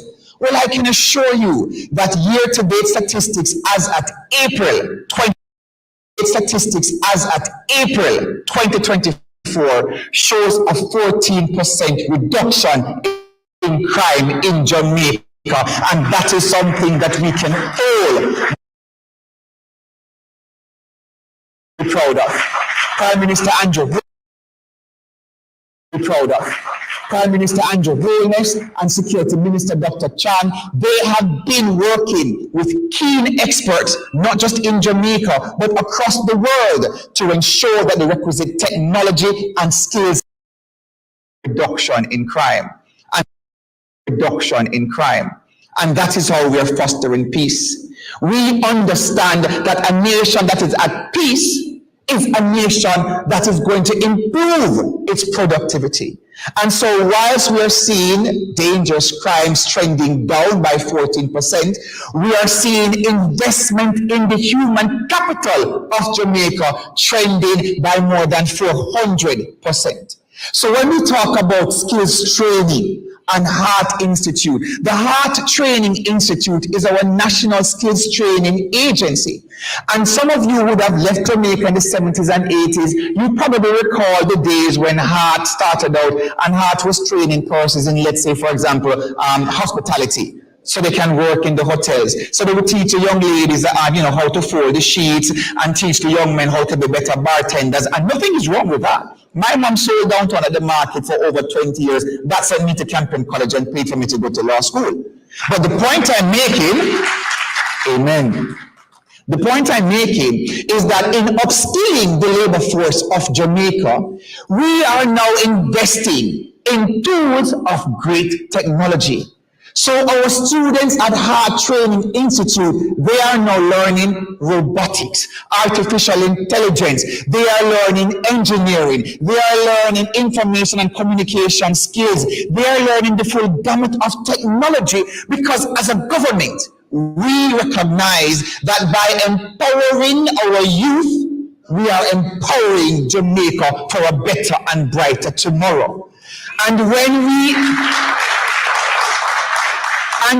we upskill our labor force, it means that more multinationals, it means that more local investors, it means that more persons across the diaspora like Blue Maho are going to invest in the growth and development of Jamaica. And so productivity is on the rise because we are investing in our human capital with the upskilling of our labor force. And it gets even better. So I know that Jamaica is still not yet a developed first world country status, but we are developing and we're en route to our 2030 target to leave no one behind. And one of the things that we have been doing is we understand sometimes that when you have these training programs, let's say, for example, you have 100 persons sign up. By the time 2 weeks gone, you have only 70 going. By the time 6 weeks into the program, you have 30. By the time the program done, only 10 of them graduate from the program or complete the program. And they say, boy, me never have my bus fare for go. Boy, me never have the taxi fare. Boy, me never have the lunch money for go. And what the government is now doing, as announced by our most honorable Prime Minister, is that persons registered on the Heart Training Program, they are now going to receive in excess of $150 per month to assist them with the transportation and the lunch money. So we have incentivized our training skills program because we don't want to give nobody an excuse, because we want everybody to jump on the upskill bus so that they can arrive at destination 2020 where nobody is left behind. That is a government that cares for the people and its development. Then there is, so you've seen how the united leads to the peace, how the peace leads to the productivity, and how the productivity encapsulates the youth empowerment. And so that is the mission that we are on, to create a better Jamaica. The Financial Times out of the United Kingdom, in an article last year, noted that in 2012, Jamaica was on the brink of economic destruction. Fast forward to 2023, the Financial Times know that Jamaica stands as a lesson to the rest of the world, what it truly means to have a robust and resilient economy, and that our economists and financial experts could even travel to Washington, D.C. and teach those boys and girls a thing or two about economic recovery and economic resilience. The unemployment rate in Jamaica stands now at 4%, one of the lowest in the region. 4% puts Jamaica's unemployment lower than Canada, lower than the United Kingdom, and lower than America. That is the work of a government that cares about its people. When Jamaica prospers, our diaspora prospers. Our diaspora prospers because Jamaica now becomes a place that you too can make an investment. And David made a point that I always make. In my travels, I hear people telling me that, boy, Jamaica sell out to the Chinese, and boy, Jamaica sell out to the white man them, and how this now benefit. Has this invested in Jamaica? Has this returned home to speak to Jampro and say, Jampro, where is the next big move that I can invest in? Jamaicans in the United States, and United States, Canada, United Kingdom, across the world, Jamaicans are at the upper echelon of whatever path they choose. There is billions being made by Jamaicans across the world. And we are saying to you, come home, celebrate this conference with us, celebrate what it truly means to be Jamaican, celebrate the greatness that you are, and invest some of that greatness back into Jamaica, so that even though you have arrived, others can come on the bus en route to 2030. So we leave what? We leave no one behind. There you go. And that is our thinking as a government. So we are asking you to come and invest in Jamaica. The construction industry is booming. We have so many non-Jamaicans investing in our real estate, and they are profiting. They are buying a property this year for, let's say, 40 million, and within a year or a year and a half, that 40 million is now worth 60 million because the rest of the world wants to own a piece of Jamaica. Tourism arrivals in Jamaica for this year have already topped 3 million, on record to becoming the highest number of tourist arrivals in Jamaica. There is magic in the air when you just think of Jamaica, and the rest of the world wants to be a part of it. They are investing in our infrastructure. They are buying shares in our renewable energies, and there's so much more. They are buying shares in our agricultural sector. Jamaica's agriculture has had the most phenomenal turnaround for the first time in over 40 years. And we're saying to you that the demand for orchard crops, the ackee, the breadfruit, the pear, and the mango, the demand for these things could make you all multi-millionaires. Grace Kennedy, for example, does not have the supply it needs to supply the rest of the world, because ackee is also seen as the new scrambled eggs for vegetarians. And as the world goes green, yes, as the world goes green, and everyone is thinking about their health, because, you know, we want to look, you know, they're going to vegetarian, or they're going to they're eating cleaner, you know, and the ackee is now the substitute for scrambled eggs, along with other things. And so we're saying to you all, come and invest, come and speak to Jampo. The experts will be there. I had a meeting, I just came back from London. And as while we were in London, we spoke with several investors. And they want more. They want the ackee for the patty. They want the pear for the avocado and the guacamole, because you have the Jamaicans, you have the Caribbeans, you have the South Americans, the Latin Americans. They all want our products because it is said to be the best in the world. So I want you all to register for the conference, so that you too can say to Jampo, tell me about the housing business, tell me about the technology business, tell me about the renewable energies. Because again, when you speak about Jamaica, this beautiful sunshine island, there is the solar power, there is the hydro, because we have so many rivers and waterfalls and water bodies generally.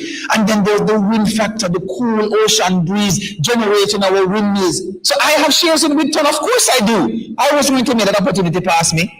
I have 3 sons, and I have to make sure that I leave a legacy for them. So I am investing in the stock market in Jamaica, which in 2015 and 2018 was voted as the best junior stock exchange in the world.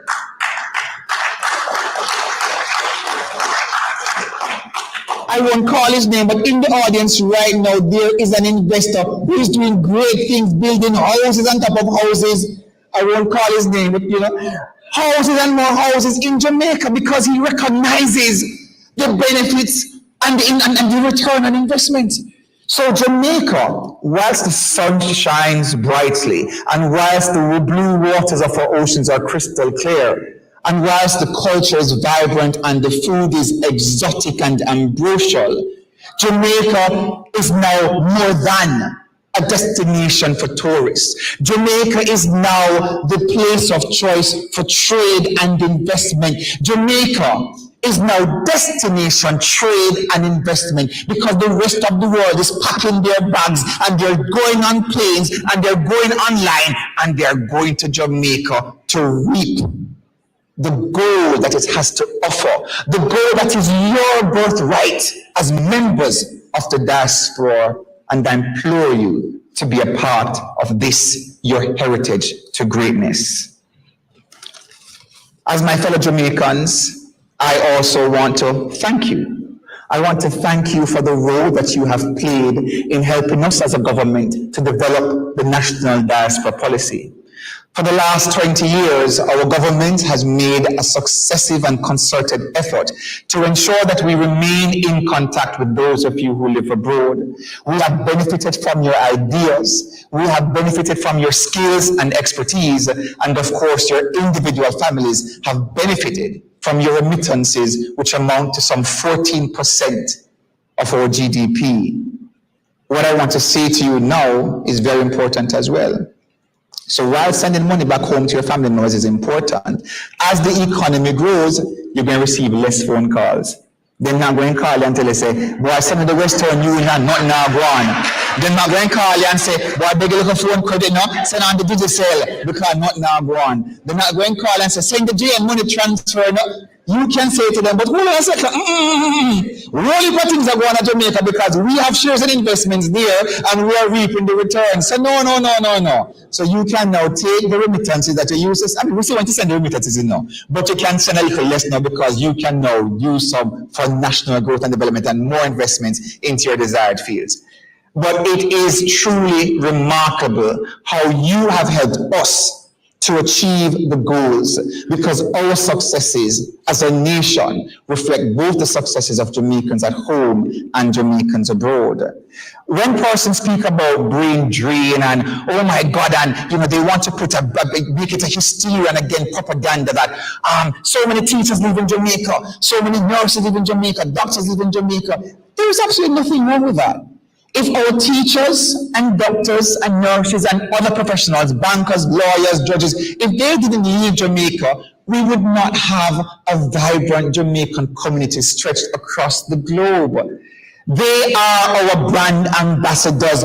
Every single one of you as Jamaican is a brand ambassador. And wherever you go with the Jamaican flag and the Jamaican spirit, because Jamaica lives in your hearts and Jamaica lives in your mind. That is a win for Jamaica as well, because you are championing your respective fields and letting the world know that Jamaicans are the best.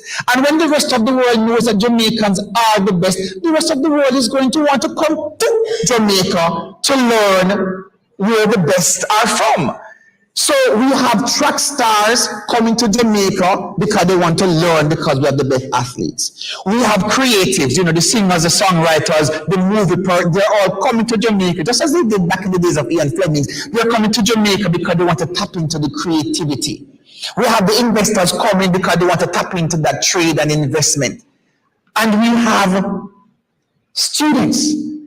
Parents are now sending their students to the University of the West Indies, which is one of the top 100 universities in the world, at a fraction of the cost that they would pay elsewhere. So we have you, the diaspora, to thank for that, because the rest of the world recognizes, by virtue of the skill sets that you leave with to go wherever in the world, that there is truly greatness in Jamaica.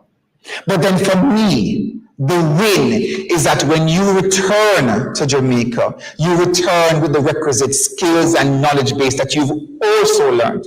So Oliver Mair mentioned today that we met with members from the Broward Sheriff's Office. And of course, Commissioner Rogers is a big part of that.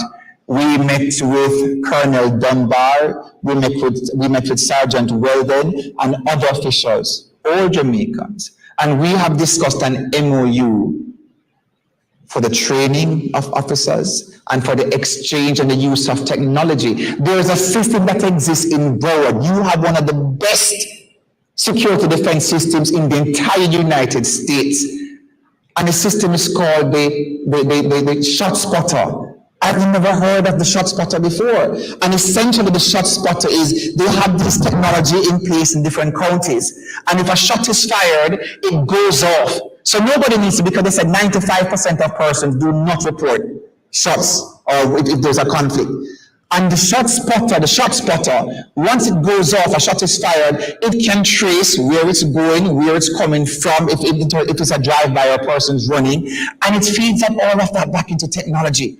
So you can see exactly the street, the corner, the location, and then they get aerial support and everything real time. So that's the kind of cooperation we're discussing, thanks to Jamaicans in the diaspora who, by the virtue of the skill set that they have, they are sharing that with us in Jamaica. And so, in closing, I want to note that our successes are your successes. For the first time in over 40 years, we have reduced the debt to GDP ratio in Jamaica, coming from a high of 135 to 140. The debt to GDP ratio in Jamaica now stands at 76, which means that for every $100, yes, for every $100 that we make, whether from the tourism industry or the agricultural industry, we no longer owe $141 or $125 or $35 for the $100 that we make. It means that we now owe only $76, which means there is a surplus. And it is that surplus that we have been using to build out the roadways. It now takes 1 hour from Kingston to Mandeville. It now takes 45 minutes at the entrance of the highway from Portmore all the way to Ocho Rios. It now takes less than 2 hours to get to Montego Bay because we have built up a network. The government has just announced last year as well, reconfirmed this year in the budget, a $40 billion road network expansion. Each constituency, 63 constituencies, each constituency will receive $150 million. And just as we are right here, it will be a consultative approach meeting that every member of parliament must meet and discuss with the constituents, with the communities, which road you want to fix up. Because we have $150 per constituency, a $40 billion project. And for the first time, we don't have to borrow $1, not from the French, not from the Americans, the British, or the Canadians. This is all Jamaica's money. A surplus.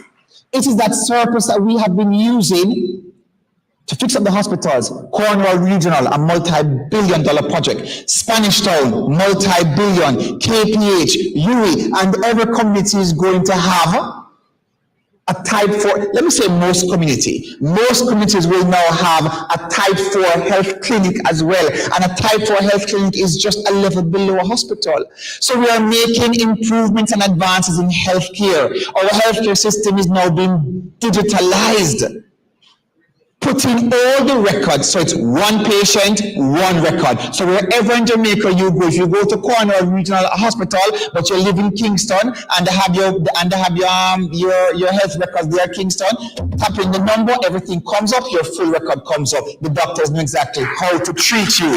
Advances in healthcare in Jamaica. Our Prime Minister is so keen on technology to improve our country that for the first time, most countries don't have this. We have a minister with responsibility for the upskilling of our youth, the skills training, and also digitization. I was at a conference in Norway last week, prior to arriving to the UK. The last 2 weeks have been grueling. You know, Commissioner Rogers said, she said, boy, Minister, you look tired. And I said, well, yes, but we keep going. You know, and Oliver will tell you, I got off the plane from the UK and it was straight to a business meeting with doctors right here in Florida. And then we had an interview scheduled and I said, boy, Oliver, it is now 10 o'clock and I'm literally dropping off the chair. So perhaps I could get some rest first. And then the next morning we were going.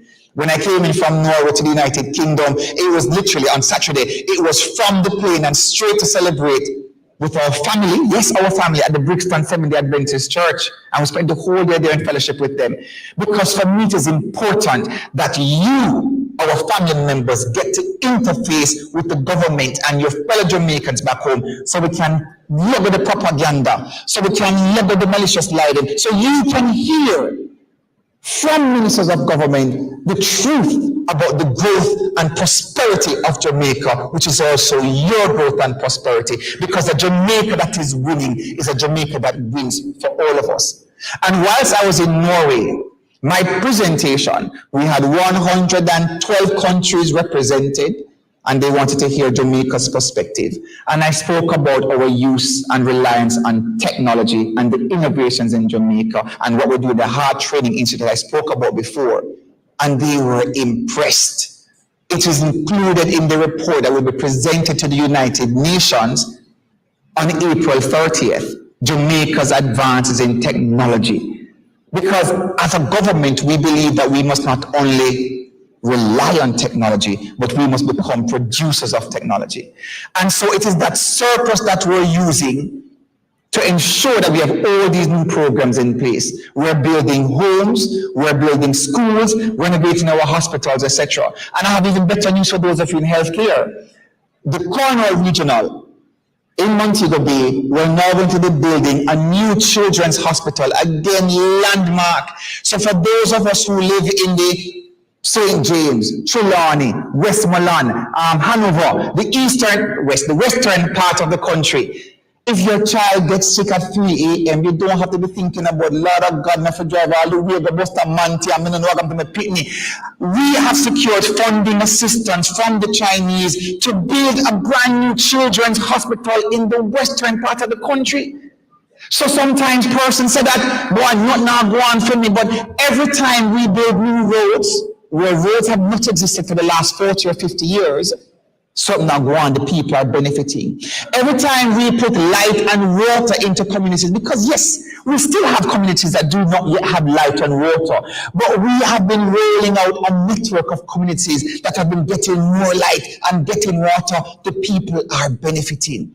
Every time we renovate police stations and fire stations to make them more effective and efficient, the people are benefiting. And as we continue to grow the economy, which is projected come next year, 2025, the debt to GDP ratio will be further reduced to 65. 65! More money to do more things in Jamaica. So, in concluding, again, I want to reiterate the call for all of you to come to our conference. I want to indicate also that the conference was not forced upon anyone by the government or people of Jamaica or the ministry or myself as minister. The conference is a concerted effort that took planning, and we consulted with the diaspora. In the past, we had a diaspora council of 8 members, a diaspora advisory board. We now have 30 members from across the world, including sector leaders in agriculture, trade, investment, crime, education, health. So it's a larger constituted body, and we consulted with them. We had conferences last year in the United Kingdom, in Canada, in Africa, in Western Europe, and we listened to what the Jamaicans in those communities said, and that is how we formed the conference and the different discussions that we will be having ranging from health, education, agriculture, trade, investment, technology, citizen security. So again, if you listen to the propaganda, you will think that Minister Terrelonge and Minister Johnson Smith just said, oh, this is the conference and you must come. No. We have been, and 2 of our members are here, and you heard them speaking very boldly. We consulted with members across the diaspora. We took the themes from the conferences we had last year across the diaspora, and we took into consideration also that it must be carefully packaged for all of you. So we even have tour companies as sponsors. So when you come down, you might want to rent a car from Island Car Rentals. You might want to leave the hotel. You might want to go horseback riding. You might want to go to the beach, or you might just want to go look for family members and friends. But the package has been, the conference has been carefully packaged, considering you in mind, and also young people who indicated that, no man, they want some nightlife too, and they want some local day activities too, because they're going to come to the youth-focused panel discussions, but they want something tailored for them. And so we'll work with the JTB as well. But it promises to be the best and most life-changing conference for diasporans, because that is your parliament. The Diaspora Conference is your parliament, where you come and you listen to the Prime Minister and other officials and persons from the full gamut of the private and multi-business sector, including from across the diaspora, experts all. And we get to exchange ideas while you also get an opportunity to invest in Jamaica.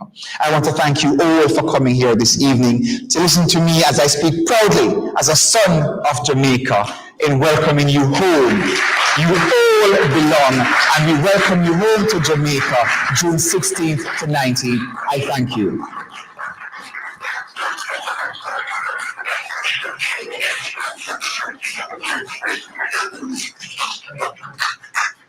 Sure.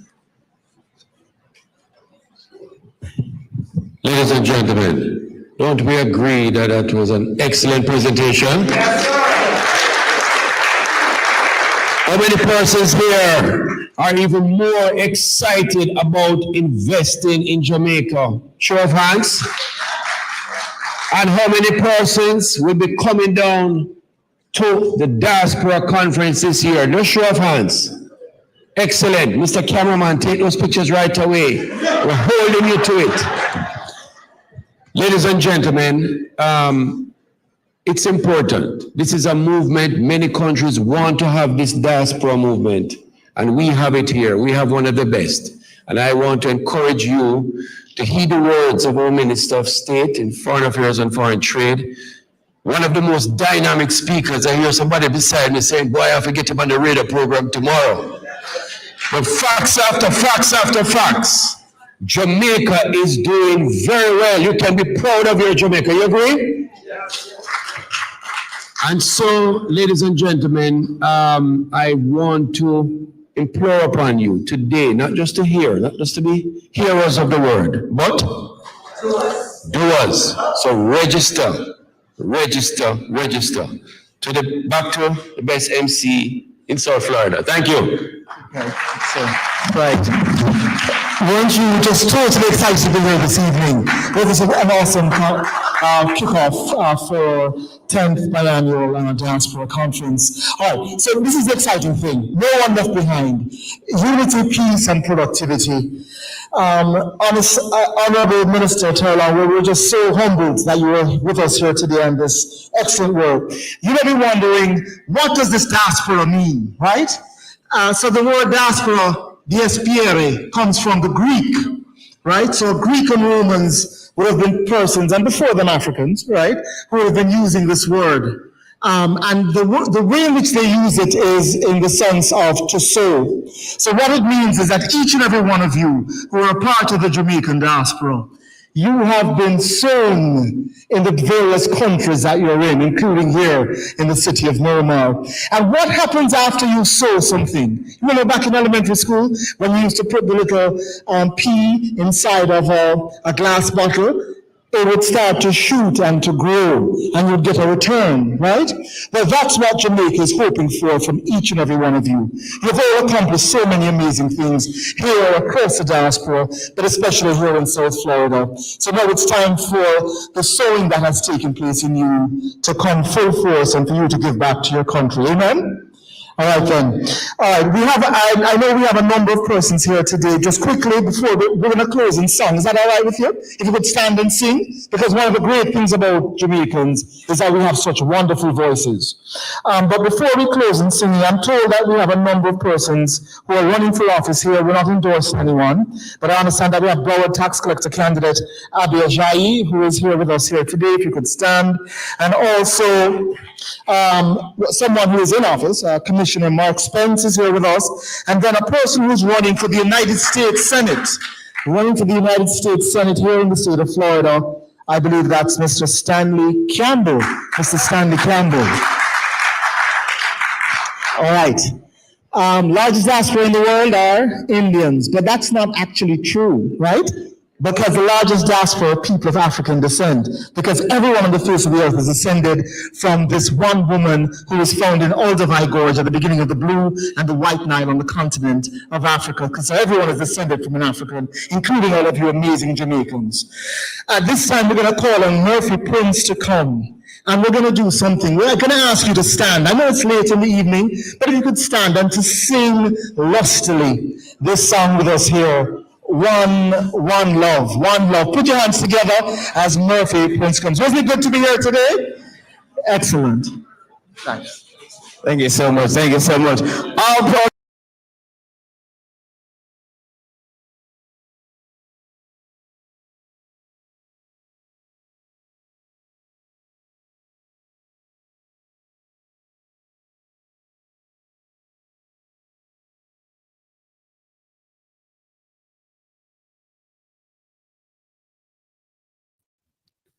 This is where we're going to say so long and thanks for a live feed from the Jamaican Diaspora Conference.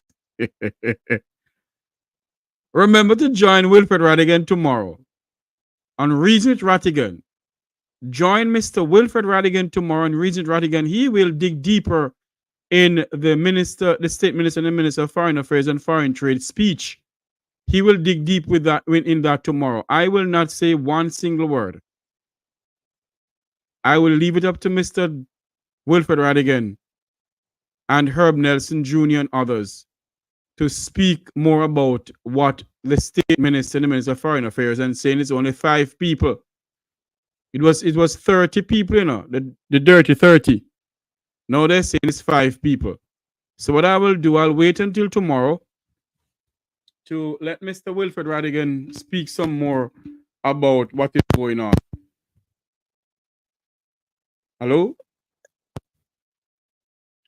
Hello? Good night. Good night. Hello? Yes, ma'am.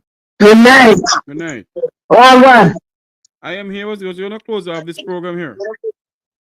Yes, but me have to put you right a piece. Mighty God, my grandfather said when life look like truth, nothing, you're dead. No, I mean, I not just so much reach it. I mean, I catch you the program. But me here, long tongue, I say, correct, the hospital down, so wow, and record and sitting and Jamaica doing well and people are, what I'm telling people here, why they not come to Jamaica, come look, see what happen at Jamaica? No, what a liar, notorious, and then I'm a gangster and wicked and criminal. A matter of fact, this to me, when we listen with me little loggerhead, it's like a business expo people at the pan. Jamaica is doing good. Jamaica is doing good. You can't go invest. But my message to the diaspora them. We love you, we cherish you, we respect you. And if I know you, 99.9% of we are Jamaica dead, especially in the medical field. Only in some back country can go be 2 minutes to cocoa. But when you take sick and go to hospital, you go dead. Right as me speaking, there's a young lady, 44-year-old, went down to St. Anne's Hospital and spent actually 2 to 3 days. And when she had dead, they run, go look for the woman a ball for him belly, just him belly. And I understand that when they take her up, the amount of blood where the woman have bleed. Right? Nobody no run nothing. Nobody no run nothing. Nobody can see. We don't say you can't go dead, ball for your belly and belly, no. But at least try. Yes. That's the point. Wow. At least try. The girl dead left 1 2-year-old baby twin. My God. We can't tap people from dead because some people have sickness and they don't know until it's late. We agree. Yeah. But at least try, no? Try. And I'm messaging to Mr. Andrew Wallace. Mr. Wallace, if you're not listening to yourself, somebody will listen and tell you. The downfall of your party is based on lie and deceive. You lie to us, you are your minions, and you deceive us. And that's going to be your downfall. And if a few minutes ago, Terrelonge tell so much lie. Lie. Why you invite people to come to Jamaica when if them take sick and ball for them belly? Is that sure dead? Not yesterday evening, I come from work and there was an accident on the Milliard Road going down to Runaway Bay with a flat screen minibus coming from Ochi and a white SUV going down. And I don't know what happened, but I see the bus and the SUV hug up. The SUV going to Ochi, turn across the road. The and hitting a vehicle, and a gentleman, he was the passenger in the SUV, me understand. Lie down on the tough rock, no ambulance, nobody to move him. 2 policemen come there, nobody to move him.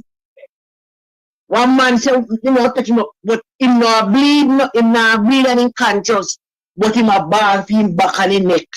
One man come and say, him not move him, because probably go move him, he go dead. Because they don't know the injury. You know something, Carl, and I have to go when I finish here. But you know something?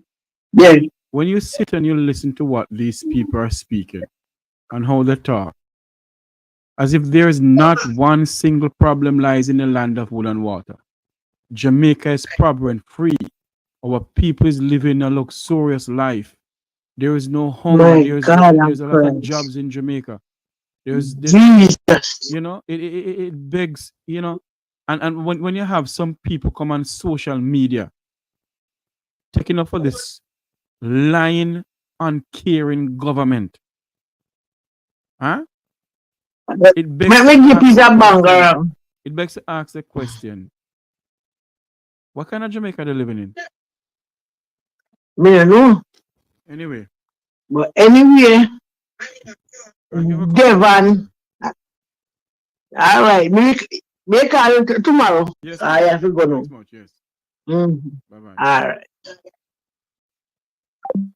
I will not say one single more word, more than I will leave the speech and everything for Reason with Rattigan tomorrow. Join Wilfred Rattigan tomorrow on Reason with Rattigan from 3 a.m. US time, that's 2 p.m. Jamaica time. 3 p.m. rather, 3 p.m. US time, 2 p.m. Jamaica time. Join him tomorrow. He will be digging deeper in what Mr. Terrelonge said.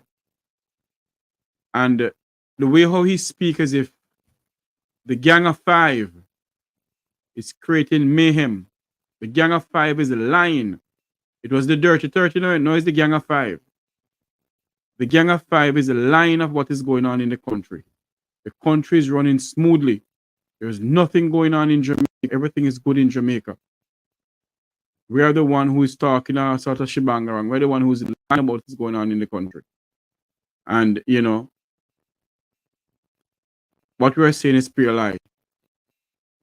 So join Wilfred Rattigan tomorrow. Oh, not tomorrow. Sorry. Saturday. I'm so sorry. Taking today for Friday. I'm tired. I want to go to my bed. So join Wilfred Rattigan on Saturday. Maybe I'll come back on tomorrow to speak some more about it. Maybe. But I will leave everything to Mr. Rattigan for him to speak some more about it. So join Wilfred Rattigan on Saturday from 3 p.m. till you say when. That's 3 p.m. US time, 2 p.m. Jamaica time. On Saturday, not tomorrow, on Saturday, he will be coming to us live pertaining to what the gentleman said. He didn't even see it fit to come on the public space and say, you know what, let me apologize for something that came out on my social media. Let's just show you that he was the one who put it out. Let's just show you he was the one who put it out. Please remember to support the One Jamaica Legal Defense Foundation. Please remember to support the One Jamaica Legal Defense Foundation. And remember to like, share, and subscribe to this YouTube channel. Join Wilfred Rattigan on Saturday for Reason Rattigan. Have a great night, everyone. Remember to like, share, and subscribe to the Make We Talk Jeffrey Tavares YouTube channel. Until you hear my voice again, may God bless you. May God bless the people and the island home Jamaica land we love.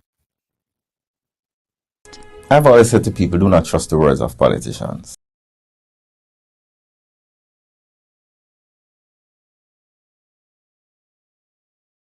I've always said to people, do not trust the words of politicians.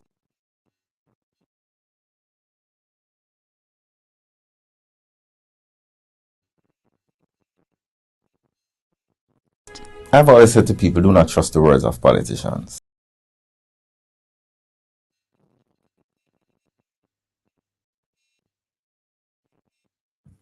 I've always said to people, do not trust the words of politicians.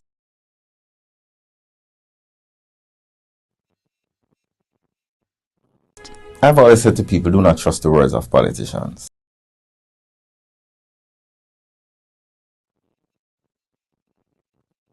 Mighty God, we need your divine intervention.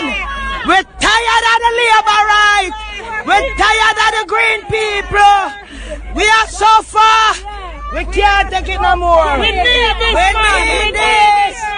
We need it. Help! Help! Jesus Christ of Nazareth. Psalm 46. God is our refuge and strength. Is a liberator. Draw me.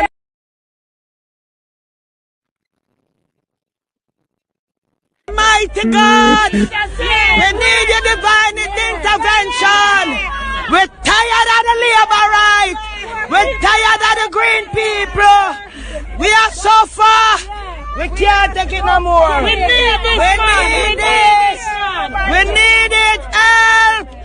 Help! Jesus Christ of Nazareth. Psalm 46. God is our refuge and strength. Is a liberator. Draw me.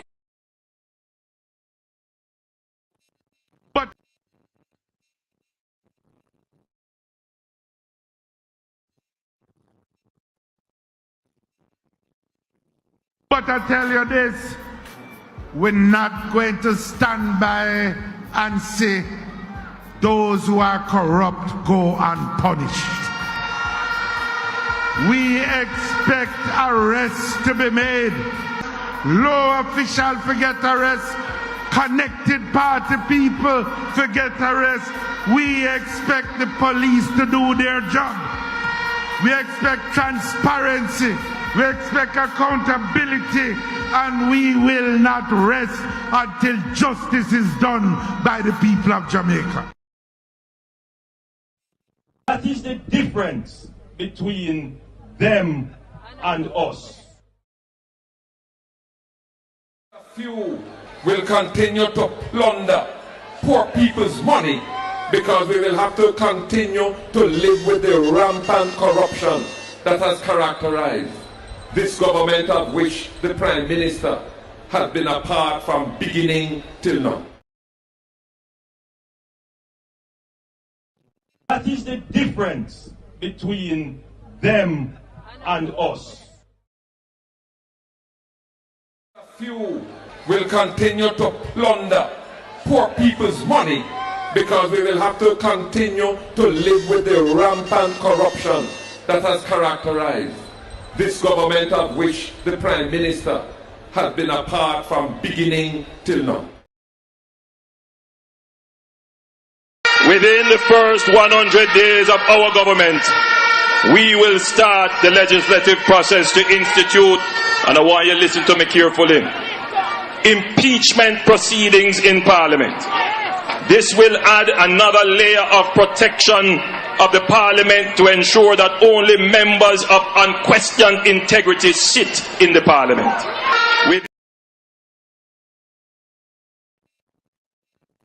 Within the first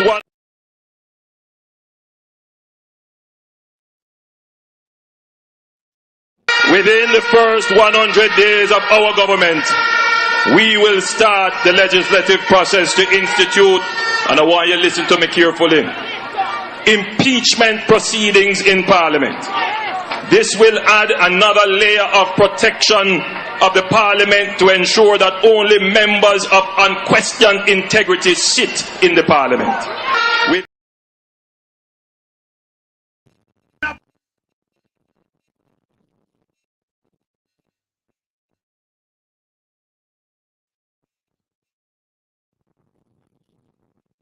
Plaza make, and you want a shop on the plaza, it's in US dollar. My God. Rich. Everything are run by China. Road are run by China. Government are run by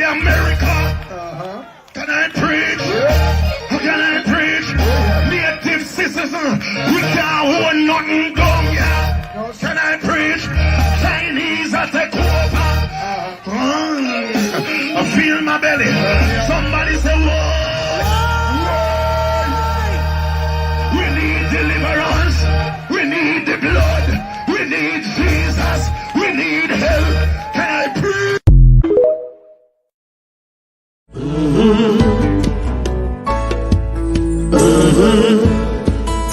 When the game gets rough and this life just seems so tough, make we talk, my people, make we talk.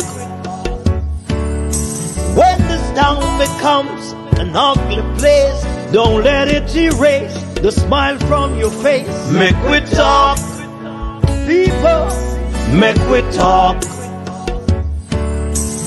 Conversation is the key, a guiding light for you and me. Spark a talk and you will see. Conflict solver A to Z. World leaders master the art of self-defense just by talk. So people, make we talk. Hey, we're living in a world that on ourselves we must depend. Make we talk, people. Unity is strength. Make we reason. Make we talk. If we see corruption in any shape or form, we're going to highlight it. Make we talk. Jeffrey Tavares represents Yard and Broad and the entire diaspora. As long as it affects the life of our nation, uncover the truth, make we reason, make we talk. And we don't care about no vumva viva va, no upper echelon, nobody is not above the law. As long as it not help Jamaica, make we talk. Make we talk. Unity is